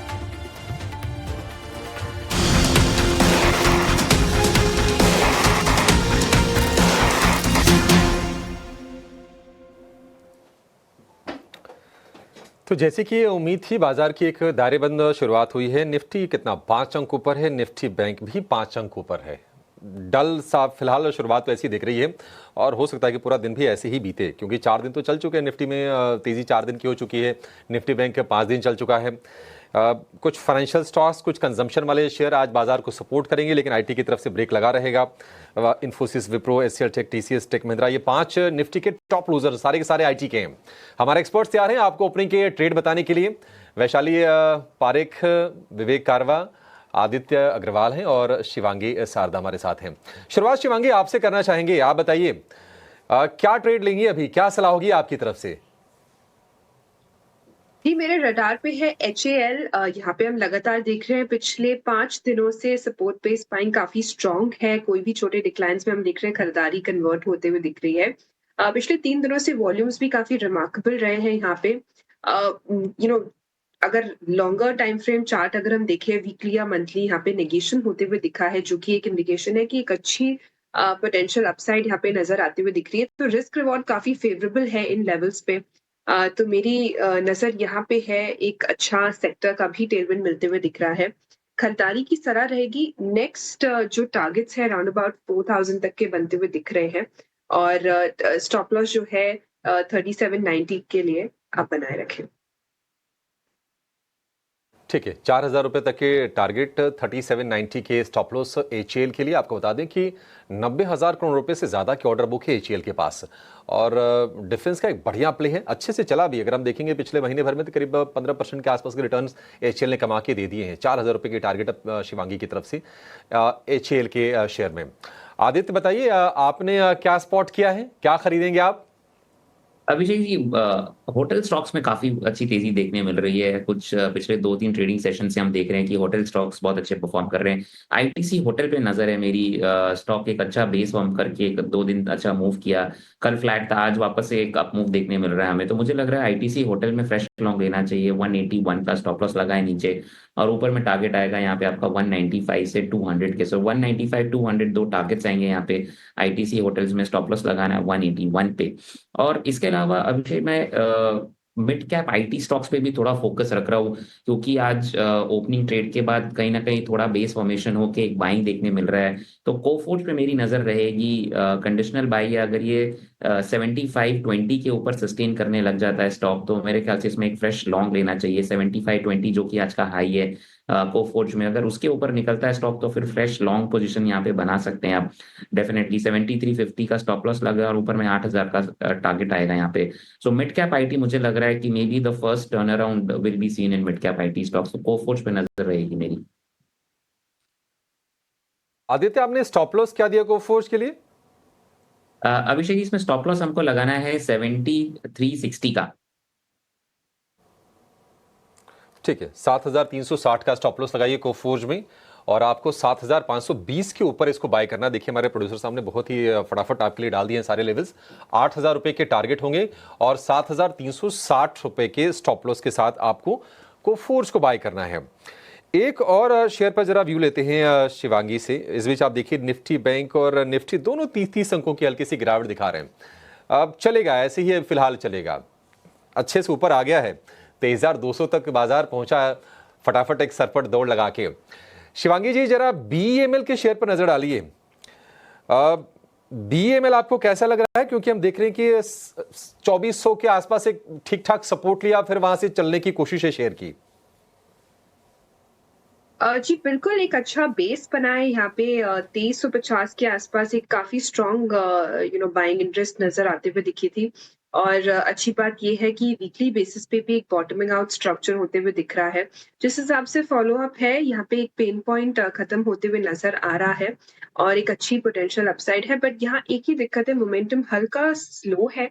तो स्टॉक जो है वो स्लो एंड स्टेडी चलने की गतिविधि में है। क्विक अप मूव हम यहाँ नहीं एक्सपेक्ट कर रहे, बट पेशेंस के साथ यहाँ पे हम नेक्स्ट 2900 तक के लिए वेट कर सकते हैं। यहाँ पे ऑफ कोर्स स्टॉप लॉस आगे की तरफ ट्रेल करते रहे, 2750 का एक अहम सपोर्ट है। ठीक है, बीईएमएल को लेकर ये व्यू। फार्मा में एक शेयर शिवांगी आप जरा चेक कीजिए, पीरामल फार्मा का लगातार हम तेजी देख रहे हैं, और 225 रुपए के आसपास के भाव हो गए हैं। पीरामल फार्मा जिन्होंने मान लीजिए 190 रुपए पर 200 रुपए के आसपास एंट्री की है, क्या वो प्रॉफिट टेकिंग कर लें या फिर स्टॉप लॉस ट्रेल कर लें? अभी और चलेगा शेयर ये? जी पीपीएल फार्मा की बात करें यहाँ पे, तो हायर जोन से थोड़ी बहुत यहाँ पे प्रॉफिट बुकिंग देखने को मिली है, बट लगातार इसमें एक अच्छी हमने अपमूव भी देखा है पिछले 2 हफ्तों से। तो ऑफ कोर्स थोड़ी बहुत प्रॉफिट बुकिंग करना वाजिब है, बट मेरी राय रहेगी कि हम स्टॉप लॉस जो है वो आगे की तरफ ट्रेल करें, वो हमें हेल्प करेगा एक अच्छी रिस्क रिवॉर्ड के ट्रेड्स के लिए। तो यहाँ पे मेरी नजर है जो ये पिछला भी रेजिस्टेंस था, वहीं से रिजेक्शन जोन्स थोड़े बहुत देखने को मिले हैं। तो 220 का एक सपोर्ट जो है वो हम ध्यान रखें, और अपसाइड जो है 230 तक के लिए हम इसमें तैयारी कर सकते हैं, but of course stop losses maintain करें, ट्रेल करते रहे। ठीक है, पिरामल फार्मा को लेकर ये व्यू। आज बजाज फाइनेंस निफ्टी का टॉप गेनर है, करीब 3% के आसपास की तेजी दिख रही है, और राजीव जैन को बजाज फाइनेंस का वाइस चेयरमैन नियुक्त किया गया है, और इस खबर को देख रहे हैं कि ये स्टॉक पॉजिटिवली ले रहा है। 9,089 रुपए का आज नया रिकॉर्ड बना है बजाज फाइनेंस के लिए। आदित्य, अच्छी तेजी बजाज फाइनेंस में, और खैर बड़ा मल्टीप्लायर ये रहा है निवेशकों के लिए। आप ये बताइए कि बजाज फाइनेंस ट्रेड के मौके आपको इस लेवल पर भी दिख रहे हैं, और चलेगा शेयर ये? पे मैं थोड़ा अवॉइड करूंगा अभिषेक जी, क्योंकि ऊपर के लेवल से थोड़ी प्रॉफिट बुकिंग हमें स्टॉक में देखने मिली और लगातार जैसा कि आपने कहा स्टॉक 52 वीक हाई के पास ट्रेड भी कर रहा है। इसका एक टारगेट था 9100 का, वो आज ऑलमोस्ट इसने अचीव कर लिया है, तो थोड़ा अवॉइड करूंगा मैं स्टॉक को, करेक्ट होने दूंगा थोड़ा। अगर 8800 के आसपास आता है तो वो एक फ्रेश एंट्री लूंगा स्टॉक में। अगर आपको लॉन्ग टर्म बेट लेना है तो डेफिनेटली आप इसमें एक पोजीशन बनाए अराउंड 8800 8700 और आपको यहाँ पे टारगेट 10,000 के आते हुए दिखेंगे। ठीक है, टारगेट 10,000 के आते हुए दिखेंगे, लॉन्ग टर्म बेट होगी, आप इसमें ट्रेड ना कीजिए। चला हुआ शेयर है, आज थोड़ी सी ऊपरी स्तरों से थोड़ी सी प्रॉफिट टेकिंग के संकेत दे रहा है, लेकिन अगर आप लॉन्ग टर्म के लिए होल्ड करते हैं कोई दिक्कत नहीं है, वैसे भी कोई दिक्कत नहीं है। फंडामेंटली अगर हम पूछेंगे तो कंज्यूमर फाइनेंस की ये दिग्गज कंपनी है और बढ़िया प्रोडक्ट पोर्टफोलियो भी इनका काफी अच्छा है बजाज फाइनेंस का। ठीक है, अच्छा एक और सेगमेंट शिवांगी जी आप जरा नजर डालिए, वो है प्रॉपर्टी स्टॉक्स का, रियल एस्टेट। 3 स्टॉक को आप जरा चेक कीजिए। एक तो हो गया डीएलएफ, आज अच्छी शुरुआत की है, मैक्रोटेक की भी शुरुआत अच्छी है, और जो लग्जरी रेजिडेंशियल में जो कंपनी ऑपरेट करती है ज्यादातर वो है गोदरेज प्रॉपर्टीज, वहां पर भी हम 1.5% के आसपास के गेन्स देख रहे हैं। इन तीनों में से बेहतर आपको क्या लग रहा है, लोढ़ा बेहतर है, डीएलएफ या गोदरेज प्रॉपर्टीज? जी बिल्कुल, तीनों का अगर चार्ट स्ट्रक्चर देखें तो लोढ़ा काफी बेटर प्लेस्ड है एज कंपैरिजन, और पिछले 4-5 दिनों से हमने देखा है कि इसमें एक अच्छी बाइंग इंटरेस्ट इमर्ज होते हुए दिखी है। वीकली बेसिस पे हमने देखा है कि पिछले 4 हफ्तों के गिरावट को बिल्कुल पूरी तरह से रिकूप करते हुए दिखा है इस हफ्ते पूरे, और यहाँ पे एक अच्छी स्ट्रेंथ नजर आ रही है। तो लोढ़ा पे मेरी नजर रहेगी as compare to the rest of the 3, और इसमें जो नेक्स्ट है 1250 तक के लेवल्स बनते हुए दिखेंगे। ठीक है, 1250 तक के लेवल्स बनते हुए दिखेंगे। लोढ़ा के शेयर में 1216 रुपए के आसपास का भाव है, 2% के आसपास की तेजी है। केईआई इंडस्ट्रीज की तेज गिरावट कल हुई थी जब यह खबर आई थी कि अडानी ग्रुप भी वायर एंड केबल सेगमेंट में एंट्री करने जा रही है, और उसके पहले जब खबर आई थी कि अल्ट्राटेक ने भी 18-19 हजार करोड़ रुपए का निवेश करके इस सेक्टर में उतरने का प्लान बनाया था, तभी हमने स्टॉक को टूटते हुए देखा था। आज थोड़ी सी तेजी है, बड़ी गिरावट के बाद 2% की तेजी तो कुछ होती नहीं है वैसे। यकीन करें इस पर आदित्य, केईआई इंडस्ट्रीज जो ये सोच रहे होंगे नहीं काफी गिर गया है, इसको अब अक्युमुलेट कर लें? थोड़ा हड़बड़ हो जाएगा। मैं सजेस्ट करूंगा कि थोड़ा अवॉइड करें करंट लेवल्स पे, क्योंकि लगातार इस पे न्यूज के बेसिस पे सेलिंग प्रेशर देखने मिल रहा है, स्ट्रक्चर काफी इसका डैमेज हो चुका है, तो फिर वेट आउट करना बेटर रहेगा मेरे हिसाब से। थोड़ा एक अपमूव मिस भी हुआ तो चलेगा, कम से कम कंफर्मेशन आएगा हमारे पास कि हाँ एक बॉटम फॉर्मेशन हो गया। अभी बॉटम फॉर्मेशन नहीं हुआ है, तो उस लिहाज के मैं इसको अवॉइड करना चाहूंगा फिलहाल। ठीक है, अवॉइड करने की सलाह है। आज हम देख रहे हैं कि डिफेंस वाले शेयर में देखिए सरकार ने 54,000 करोड़ रुपए के डिफेंस की खरीद को मंजूरी दी है। हालांकि ये शेयर काफ़ी चले हुए हैं, और ये हम बार बार इसलिए याद दिला रहे हैं क्योंकि देखिए महीने भर में करीब 15%, 20%, 28-30% के आसपास की रैली आ गई है। भारत डायनेमिक्स आज भी 4% ऊपर आपको दिखेगा, कुछ और शेयर में हो सकता है कि तेजी दिखे। डिफेंस में शिवांगी जी आपसे भी तमाम लोग फोन करके या फिर मैसेज करके पूछ रहे होंगे कि ये जो रनअप चल रहा है ये कहां तक ले जाएगा शेयरों को, क्योंकि अभी भी अपने रिकॉर्ड हाई से शेयर काफी नीचे हैं।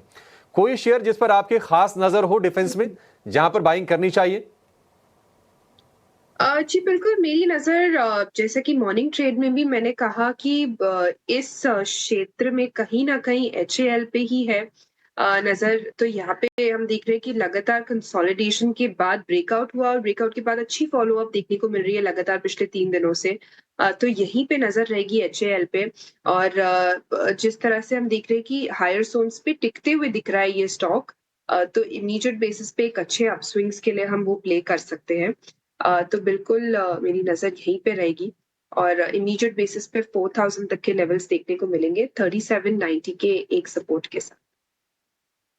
बिल्कुल, तो ये नज़रिया डिफेंस सेक्टर पर, लेकिन इस बीच कुछ और सेक्टर पर नज़र डालते हैं। रियल एस्टेट स्टॉक्स में आज अच्छी खासी तेज़ी देखने को मिली है।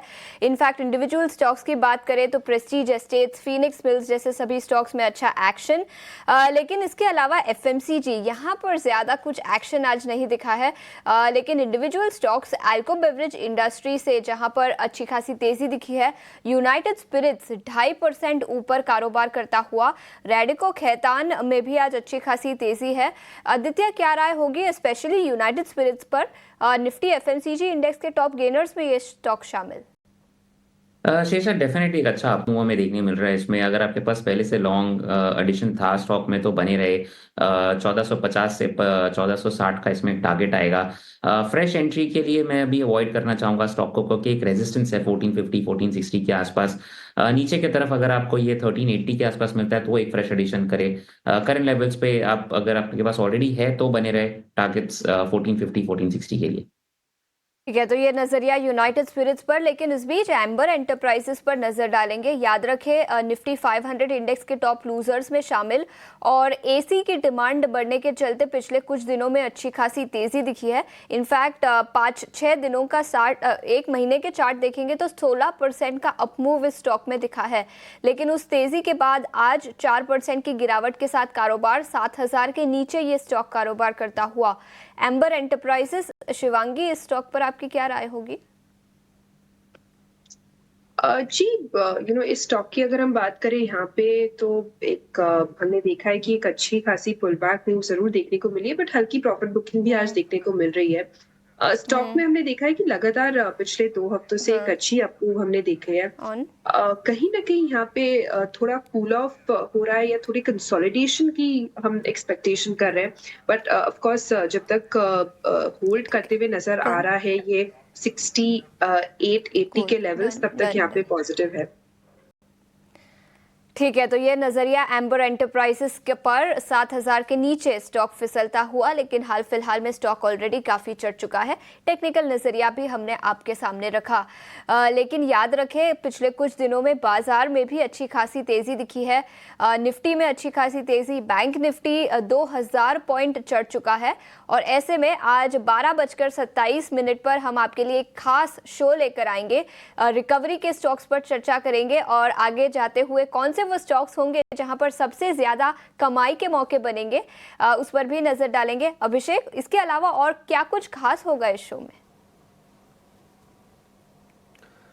आशीषा, रिकवरी के रॉकस्टार बाजार देखिए, अगर पिछले 4-5 सत्र में आप देखेंगी तो 4% के आसपास निफ्टी में रिकवरी आ गई है। अच्छी रिकवरी कहनी चाहिए इसको, लेकिन कई बार क्या होता है ना कि बाजार जब तक हम एंट्री करने की सोचते हैं शेयर बहुत ज़्यादा चल जाते हैं, तो बहुत सप्रेस्ड वैल्यूएशन पर ख़रीदने के मौके नहीं लोग खोज पाते हैं, क्योंकि कहीं ना कहीं बाजार में डर रहता है, और जब चलने लगते हैं तो फिर ये तय करना कि कौन सा शेयर लें बड़ी मुश्किल स्थिति होती है।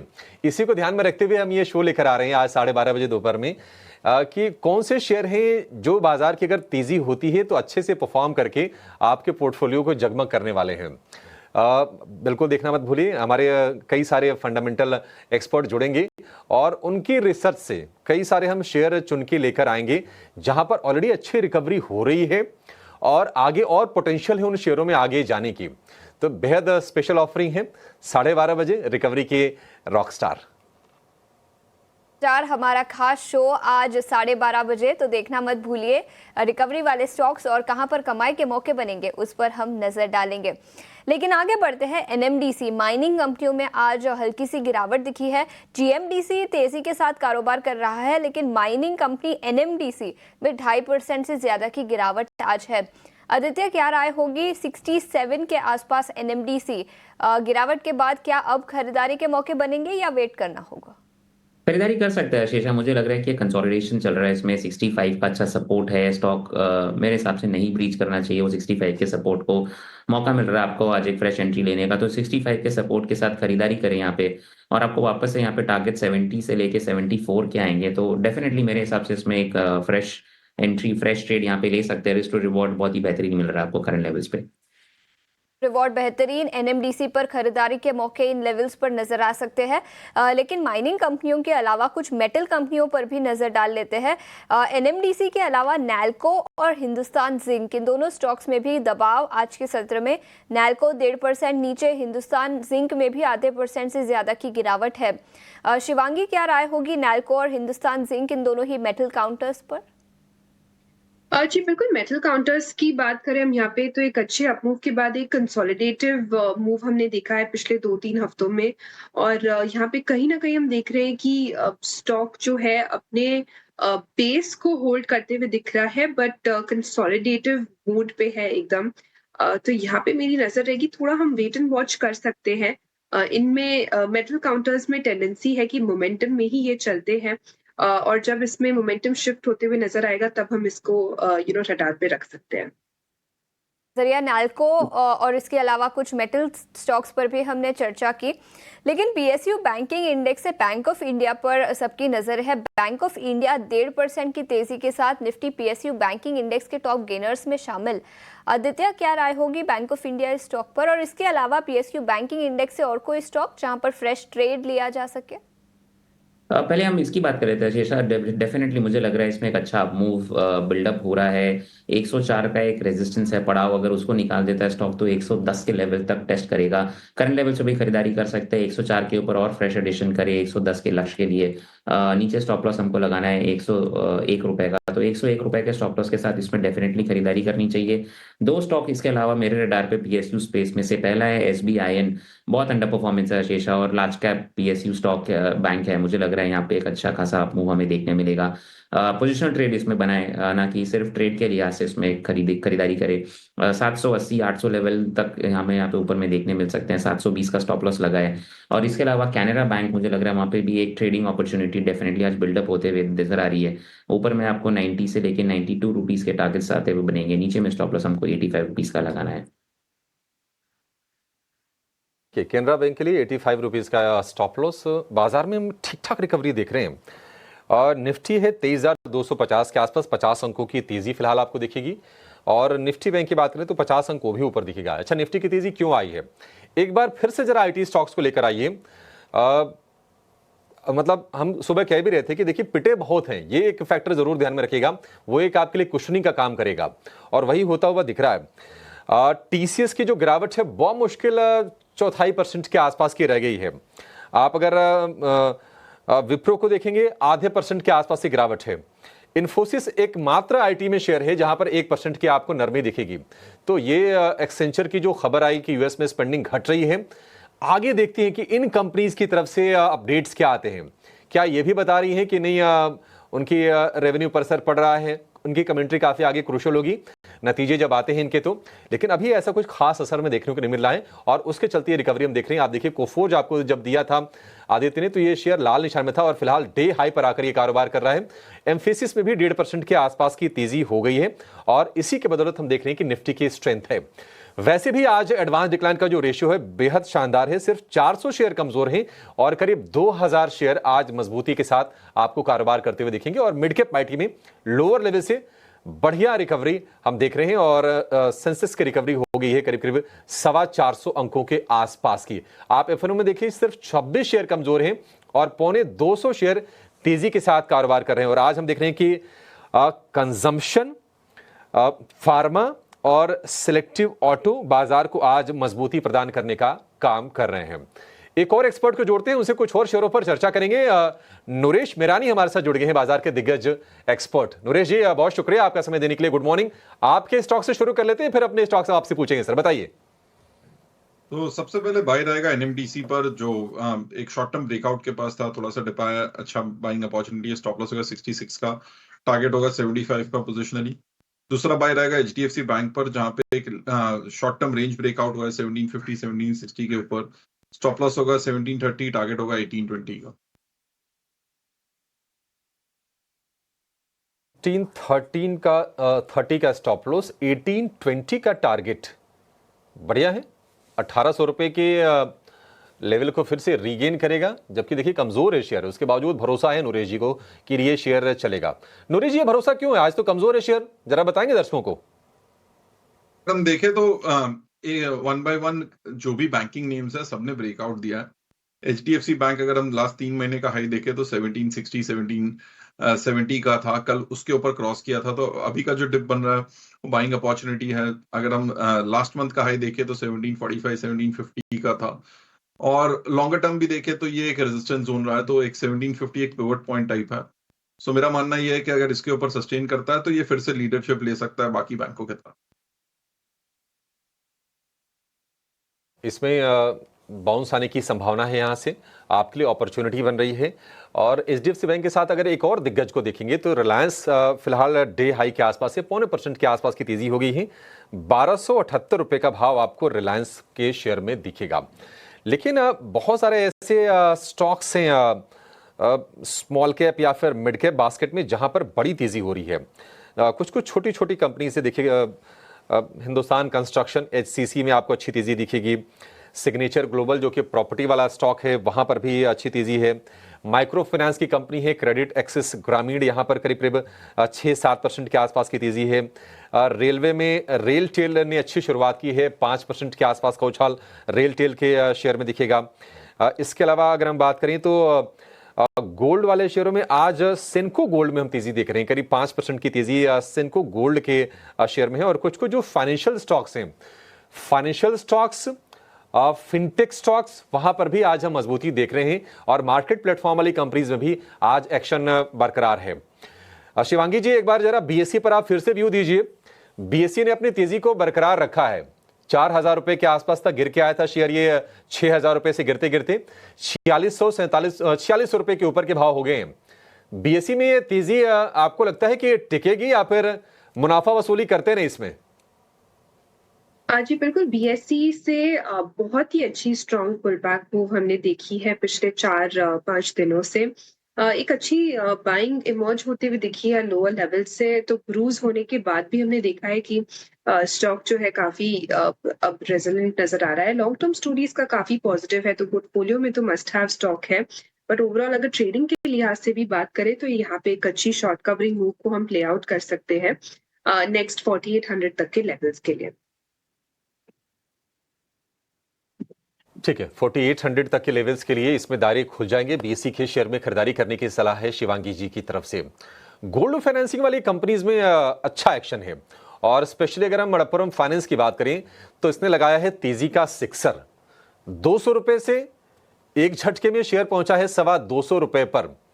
तेजी क्यों बन रही है जरा ये समझते हैं। हमारे सहयोगी वरुण दुबे हमारे साथ जुड़ गए हैं। वरुण बताइए, नया ट्रिगर क्या है तेजी का शेयर में? देखिए, नया ट्रिगर तो ये है कि बेन कैपिटल जो है वो फाइनली मन्नापुरम फाइनेंस में हिस्सा खरीद रहा है। इन्होंने दरअसल जॉइंट कंट्रोल जो है अब इनका मन्नापुरम फाइनेंस में होगा। देखिए, ये प्रेफरेंशियल अलॉटमेंट बेसिकली इक्विटी और वॉरेंट्स के जरिए करीब 18% के आसपास की हिस्सेदारी जो है वो मन्नापुरम फाइनेंस में खरीदेंगे। 4385 करोड़ में इस हिस्सेदारी को खरीदा जाएगा। इसके बाद एक ओपन ऑफर आ रहा है, 26% अतिरिक्त हिस्सा जो है वो यहाँ पे ये खरीदने वाले हैं। जो प्राइस रखा गया है 236 रुपये प्रति शेयर का ओपन ऑफर का, और जो प्रेफरेंशियल अलॉटमेंट हो रहा है उन दोनों का यही प्राइस है। यानी कि अगर आप देखेंगे तो पिछले 6 महीने का एवरेज प्राइस जो है उसे 30% प्रीमियम दिया जा रहा है, और कल की क्लोजिंग से अगर देखेंगे तो 8.5% के आसपास का प्रीमियम जो है वो इसको दिया गया है।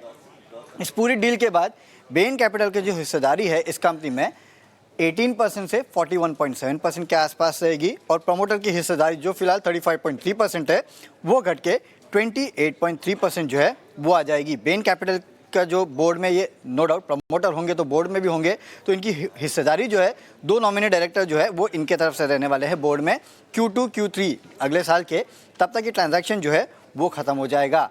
और देखिए, मिस्टर नंद कुमार जो है वो अब स्टेप डाउन करेंगे और यहाँ पे नॉन एग्जीक्यूटिव चेयरमैन का पद जो है वो अब ये संभालेंगे, और साथ ही एक मिंटर रोल बेसिकली इनका जो है वो इस कंपनी में रहने वाला है। लोगों को ये अच्छा लग रहा है, जो ब्रोकरेज रिपोर्ट है वो ये कह रही है कि सबसे अच्छा ये है कि मन्नापुरम में दरअसल एक ग्रोथ कैपिटल आ रहा है जो कि इस कंपनी के अगले फेज ऑफ ग्रोथ में इम्पैक्ट करेगा, और उसके चलते जो मुथूट और मन्नापुरम के बीच में डिफरेंस था वैल्यूएशन का वो भी कम होते हुए नजर आएगा, और सक्सेशन प्लानिंग को लेके भी चिंताएं थी वो अब खत्म होते हुए नजर आएगी। तो काफ़ी सारे पॉजिटिव्स है इस कंपनी के लिए इस डील के चलते, और इसके लिए आप देख रहे हैं कि स्टॉक में तेजी है। लेकिन साथ साथ एक चीज़ और हाईलाइट कर देता हूँ, आशीर्वाद माइक्रो फाइनेंस जो कि इस कंपनी की माइक्रो फाइनेंस सब्सिडरी है, उसने दरअसल आईपीओ के लिए पहले अप्लाई किया था, अब उन्होंने अपना डीआरएचपी जो है वो वापस ले लिया है। उनका कहना है कि मार्केट कंडीशंस अच्छी नहीं है, जिसको देखते हुए हमने अपना जो डीआरएचपी है उसको वापस ले लिया है। तो 2 खबरें हैं, एक तो बेन कैपिटल यहाँ पे इन्वेस्ट कर रहा है, और दूसरा आशीर्वाद माइक्रो फाइनेंस का आईपीओ जो है वो फिलहाल के लिए टल चुका है। दो बड़ी खबरें मन्नपुरम फाइनेंस को लेकर आज सुबह निकल कर आई है, उनके सब्सिडरी के आईपीओ को लेकर, और इसके अलावा बेन कैपिटल ने कुछ इन्वेस्टमेंट भी किया है। वरुण, शुक्रिया पूरी डिटेल्स के साथ हमारे साथ जुड़ने के लिए। और मन्नपुरम फाइनेंस स्टॉक में 3% तक की तेजी, 2.5% तक की तेजी आज के सत्र में दिखी है। नरेश, क्या राय होगी मन्नपुरम फाइनेंस पर? मन्नपुरम फाइनेंस का जो लॉन्गर टर्म चार्ट है वो बहुत इंटरेस्टिंग हो चुका है, क्योंकि अगर हम देखें जो प्रीवियस हाई था 2024 में भी अराउंड 225-230 का था, 2021 में भी 220 के आसपास दो टॉप्स बने थे, और 2019 में भी ये 200-210 के आसपास टॉप बनता था। तो लॉन्गर टर्म ब्रेकआउट है, थोड़ा कंसोलिडेशन होना चाहिए अब ये न्यूज के बाद, बट इवेंचुअली ये ब्रेकआउट होकर लॉन्गर टर्म में 300 तक जा सकता है। तो 300 तक के लेवल्स मन्नपुरम फाइनेंस पर लॉन्ग टर्म में नजर आ सकते हैं। ये नजरिया मन्नपुरम फाइनेंस पर फंडामेंटल और टेक्निकल न्यूज़ दोनों ही हमने आपके सामने रखी। लेकिन इस बीच फर्टिलाइजर शेयरों में अच्छी खासी तेजी दिखी है। फैक्ट 3% ऊपर, राष्ट्रीय केमिकल्स एंड फर्टिलाइजर्स यानी RCF यहाँ पर भी 2.5% से ज्यादा की तेजी। नेशनल फर्टिलाइजर्स 2% ऊपर। आदित्य, क्या राय होगी इन फर्टिलाइजर कंपनियों पर? क्या खरीदारी के मौके बनेंगे इनमें से कुछ स्टॉक्स में? बिल्कुल आशीषा, मुझे लग रहा है फर्टिलाइजर स्टॉक्स फोकस में रहेंगे, और दो स्टॉक्स की हमने जो बात की अभी, फैक्ट और RCF दोनों ही अप मूव दिखा चुके हैं। इनमें से मुझे लग रहा है दीपक फर्टिलाइजर है जिसमें अभी तक तेजी नहीं आई है। फोकस रखना चाहिए उसके ऊपर, उसमें भी एक अप मूव आएगा यहाँ से। तो 1200 के टारगेट के लिए खरीदारी करे करंट लेवल्स पे, और स्टॉप लॉस इसमें लगा है 1090 का। मुझे लग रहा है अप मूव जो पेंडिंग है वो इसमें आना चाहिए। सो फोकस रहेगा दीपक फर्टिलाइजर्स पे यहाँ पे 1200 के टारगेट्स के लिए। के टारगेट दीपक फर्टिलाइजर पर नजर आ सकते हैं, और पूरे सेक्टर में आज 2 से 3% की तेजी दिखी है। लेकिन आगे बढ़ते हैं, हिंडाल्को, इस कंपनी पर नजर डालेंगे, जहां पर हिंडाल्को ने एल्यूमिनियम और कॉपर कारोबार में 45,000 करोड़ रुपए के निवेश का ऐलान किया है। इस पर हमने कंपनी के MD और CEO सतीश pai से खास बातचीत की। आइए आपको सुनाते हैं। तो हिंडाल्को अभी 64 इयर्स में एक ट्रस्टेड नेम था मेटल्स मार्केट में। एल्यूमिनियम और कॉपर हम लोग अपने कस्टमर के लिए प्रोवाइड करते थे। तो आज हम लोग ने एक नई दिशा दिखाई है कि अपस्ट्रीम एल्यूमिनियम और कॉपर के अलावा हम लोग इंजीनियर्ड प्रोडक्ट्स और सॉल्यूशंस हमारे कस्टमर और देश के लिए बनाएंगे। तो आज का ब्रांडिंग का मेन महत्वपूर्ण लक्ष्य था कि हम लोग इस नए डायरेक्शन को मार्केट में लाए। 3 या 4 बरस में हम लोग ये 45,000 करोड़ जो इन्वेस्ट करेंगे, ये एल्यूमिनियम स्मेल्टर है, कॉपर स्मेल्टर है, एल्यूमिना रिफाइनरी है, एक रिसाइकलिंग प्लांट है, और डाउनस्ट्रीम में भी काफ़ी प्रोजेक्ट्स हम लोग ने अनाउंस किया है।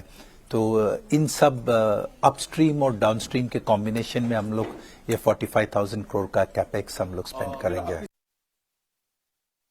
करोड़ का निवेश, कुछ कैपिटल एक्सपेंडिचर के फिगर्स आए हैं। हालांकि एनालिस्ट का मानना है कि ये एक रीब्रांडिंग स्ट्रैटेजी है कंपनी के लिए। ज़्यादा कुछ बड़ी खबर नहीं, लेकिन मैनेजमेंट की कमेंट्री आपके लिए हम लेकर आए। लेकिन कुछ एल्यूमिनियम रिलेटेड स्टॉक्स पर बात करें तो हिंडाल्को में आज के सत्र में तेज़ी दिखी है। इसके अलावा वेदांता भी 1.25% की तेज़ी के साथ कारोबार करता हुआ। आदित्य, क्या राय होगी हिंडाल्को और वेदांता इन दोनों ही स्टॉक्स पर?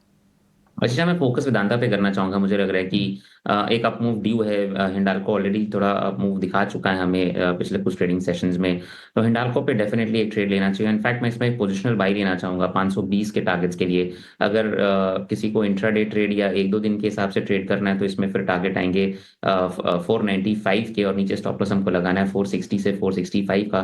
बट मेरे हिसाब से एक अच्छा मूव इसमें पेंडिंग और वो आने वाला है। सो वेदांता पे फोकस रहेगा 500 से लेके 520 के टारगेट्स के लिए।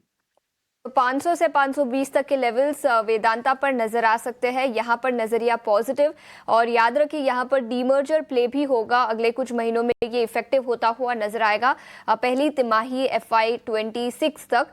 तो इसके चलते भी स्टॉक में एक्शन दिखेगा, लेकिन टेक्निकल नजरिया वेदांता पर हमने आपको दिया। लेकिन आगे बढ़ते हैं, इस घंटे के ऑप्शंस के चैंपियंस हम आपके सामने लेकर आते हैं।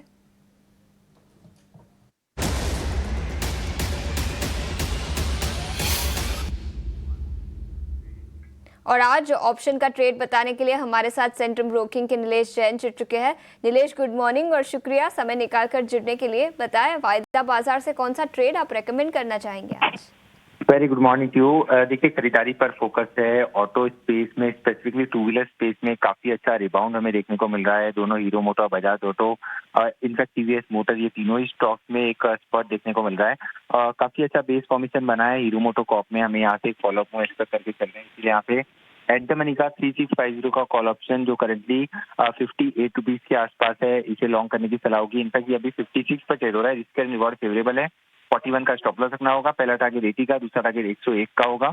इसका लॉट साइज 150 का है, इसलिए इन टर्म ऑफ रुपीज जो रिस्क है वो 3000 का है पर लॉट, एंड रिवॉर्ड पर लॉट 6000 तक के बनते हुए नजर आ सकते हो। तो with risk and reward 1:2 hero MotoCorp का 3650 का कॉल ऑप्शन लेने की सलाह होगी। कॉप के 3650 के कॉल ऑप्शन खरीदने की सलाह। अधिकतम नुकसान 3000 और अधिकतम मुनाफा 6000 तक का इस ट्रेड में हो सकता है। नीलेश, शुक्रिया ये ट्रेड के साथ हमारे साथ जुड़ने के लिए। इसी के साथ सेबी का रिस्क डिस्क्लोजर, 90% लोगों को फ्यूचर्स एंड ऑप्शंस में नुकसान होता है, तो अपने फाइनेंशियल एडवाइजर को कंसल्ट करके फिर ही एफएनओ में ट्रेड करें।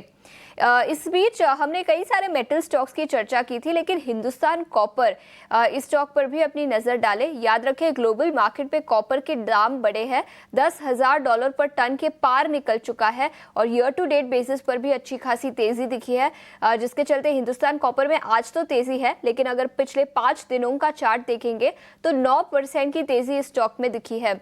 नरेश, क्या राय होगी? हिंदुस्तान कॉपर 235 के आसपास कारोबार करता हुआ। आदित्य, क्या राय होगी आपकी इस स्टॉक पर? तो शीशा, मुझे लग रहा है कि स्टॉक पे डेफिनेटली तेजी बरकरार रहनी चाहिए। एक अच्छा मौका मिल रहा है यहाँ पे फ्रेश लॉन्ग लेने का। अगर आपने मिस कर दिया तो कोई बात नहीं है। 255 के टारगेट्स के लिए मेरे हिसाब से अभी भी खरीदारी करनी चाहिए स्टॉक में।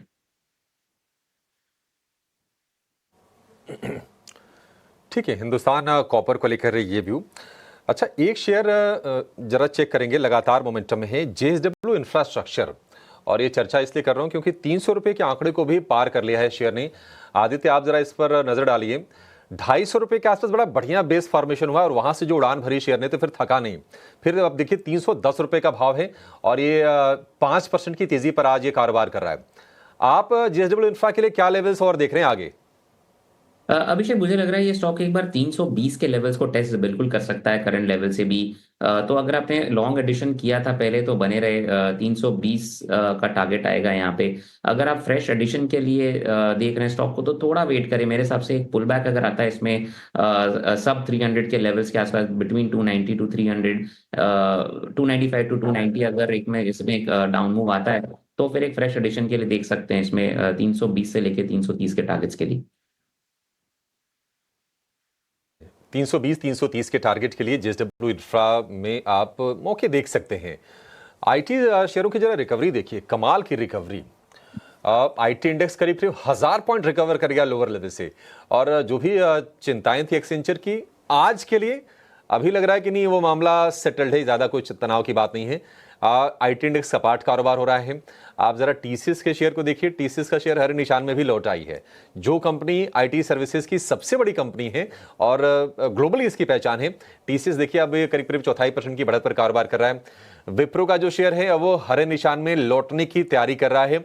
एडीआर 3% नीचे था। जो एक्सेंचर ने अमेरिकी सरकार के खर्चों में कटौती की आशंका के चलते हमने देखा कि उसके शेयर में बिकवाली हुई थी। विप्रो में अब हार्डली 4.5% के आसपास की गिरावट रह गई है। एक और शेयर आपसे आदित्य जानना है, आईटी में तो आपने बता दिया था कोफोर्ज चल भी रहा है। हडको पर जरा एक व्यू दीजिए, क्योंकि हडको भारी प्रॉफिट टेकिंग का ये शेयर शिकार हुआ था। लोअर लेवल से हम थोड़ी स्ट्रेंथ इसमें बनते हुए देख रहे हैं। 200 रुपए के ऊपर भी हडको आया है। टिक पाएगा 200 रुपए के ऊपर और क्या करें? पाएगा अभिषेक जी। इनफैक्ट बहुत अच्छा स्पॉट किया हमने इस स्टॉक को। करंट लेवल्स पे मैं कहूंगा खरीदारी करनी चाहिए। अगर मैं इसको वीकली टाइम फ्रेम पे देखूं तो एक बहुत बड़ा इसमें एक पॉजिटिव डाइवर्जेंस दिखता है मुझे हडको पे। तो मुझे लग रहा है इसका जो सेलिंग प्रेशर था वो अब कहीं ना कहीं खत्म हो चुका है। इसमें एक फ्रेश अपमूव स्टार्ट हो गया है स्टॉक में। तो मैं पोजिशनल ट्रेड के लिए इसको रेकमेंड करूंगा, आप खरीदारी करें। आपके पास अच्छा मौका मिल रहा है इसको ऐड करने के लिए पोर्टफोलियो पे।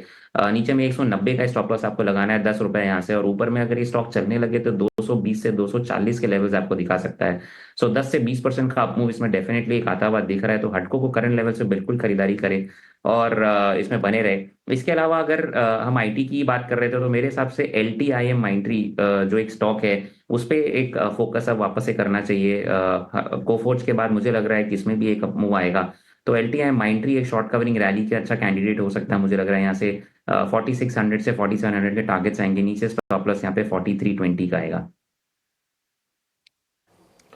ठीक है, 4320 का स्टॉप लॉस होगा LTI माइंट्री के लिए, और ये शेयर भी चलने के लिए तैयार है। काफ़ी ज़्यादा देखिए भारी प्रॉफिट टेकिंग का ये भी शेयर शिकार हुआ था। हाई से देखेंगे तो काफ़ी आपको नीचे दिखेगा, लेकिन अब मौके बन रहे हैं। और देखिए IT इंडेक्स करीब 20% नीचे है अपने रिकॉर्ड हाई से, तो ये मतलब एक क्वेश्चन के तौर पर कि ऑलरेडी काफ़ी ज़्यादा गिर गए थे, तमाम मल्टीपल चीज़ें जो ग्रोथ की चिंता अमेरिका में है, तमाम चिंताएं थी, वो कहीं ना कहीं डिस्काउंटेड हो गई थी। तो यहाँ से एक अट्रैक्टिव प्रोपोजिशन बन सकता है आपके लिए IT में, और आज शेयरों में रिकवरी देखकर हमें लग भी रहा है। रियल एस्टेट के साथ एक और खेमा जहां पर हम सिलेक्टिव बाइंग देख रहे हैं। सारे स्टॉक्स नहीं चले, बट सिलेक्टिवली हम देख रहे हैं कि सीमेंट स्टॉक्स में बाइंग हो रही है। जेके सीमेंट आदित्य चेक कीजिए, लगातार 5 सत्र की तेजी हो गई है। जेके सीमेंट कितना और चलेगा? ये बहुत शानदार मूव, और मुझे लग रहा है ये कंटिन्यू होना चाहिए। जेके सीमेंट का जो एक अप मूव हमें आज भी देखने मिल रहा है, कुछ 2.5% से ज्यादा तेजी है इसमें। ऊपर की तरफ ये अगर पोजिशनल ट्रेड इसमें बनाए तो 5000 के लक्ष्य मुझे लग रहा है आते हुए दिखेंगे। अगर आज के लेवल्स, आज की दिन की बात करूं तो मुझे लग रहा है एक बार इसमें 4880 के लेवल्स हमें देखने मिल सकते हैं। फ्रेश एंट्री खरीदारी क्या करंट लेवल्स पे करनी चाहिए? बिल्कुल मुझे लग रहा है करनी चाहिए। 5000 से 5100 के टारगेट्स बन के आएंगे यहाँ पे, और नीचे स्टॉप लॉस हमको लगाना है यहाँ पे 4700 का। 4700 का स्टॉप लॉस होगा आपके लिए जेके सीमेंट में। वायदा का शेयर है मैक्स हेल्थ केयर। वायदा में करीब करीब हम देख रहे हैं कि इसमें 4% की तेजी आज भी है, और आज नहीं, ये लगातार शेयर चल रहा है। 950,000 रुपए के रेंज में शेयर था, वहां से चलते चलते ये 1200 रुपए के आसपास आ गया है, और अपने 52 वीक हाई से अब ज्यादा दूर नहीं रह गया। 20-25 रुपए की, 30 रुपए की दूरी रह गई होगी मैक्स हेल्थ में। मैक्स हेल्थ में जिन्होंने 1000 रुपए के भाव पर एंट्री किया है आदित्य, उसके भी करीब 20% तो बन ही गए हैं, और ये 5-6 सत्रों में ऐसा हुआ है। एक बार एग्जिट ले लें मैक्स हेल्थ से। बिल्कुल अभिषेक जी, अगर आप इसका चार्ट देखिए उठा के तो 1200 से लेके 1220 पे इसमें मल्टीपल रेजिस्टेंस आते हैं। 3 बार स्टॉक ने ट्राई किया, अटेम्प्ट किया इसको ब्रेक करने का, और तीनों बार फेल हुआ ये 1200 के 1220 के लेवल्स को ब्रेक करने के लिए। तो मेरे हिसाब से करंट लेवल्स पे थोड़ा सा प्रॉफिट टेकिंग स्टार्ट करे, 1200 तक कंप्लीट एग्जिट करे, और अगर 1200 को क्रॉस करके सस्टेन करता है, 1220 इनफैक्ट अगर उसको क्रॉस करके सस्टेन करता है, तो फिर एक फ्रेश एंट्री ले सकते हैं आप। फिलहाल अगर आपको अच्छा खासा मुनाफा हो रहा है तो आप 1200 के आसपास इसमें एग्जिट करने का मौका देखें।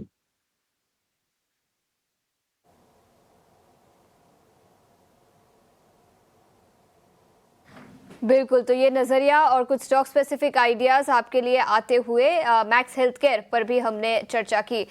लेकिन इसके अलावा कुछ और इंडिविजुअल सेक्टर्स की बात करें तो कई सारे सेक्टर्स में एक्शन दिखा है, लेकिन बैंकिंग सेक्टर में आज अंडर परफॉर्मेंस रहा है।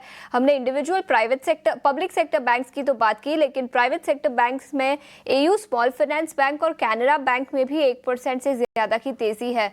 आदित्य, क्या राय होगी आपकी इन दोनों ही स्टॉक्स पर, AU स्मॉल फाइनेंस और कैनरा बैंक?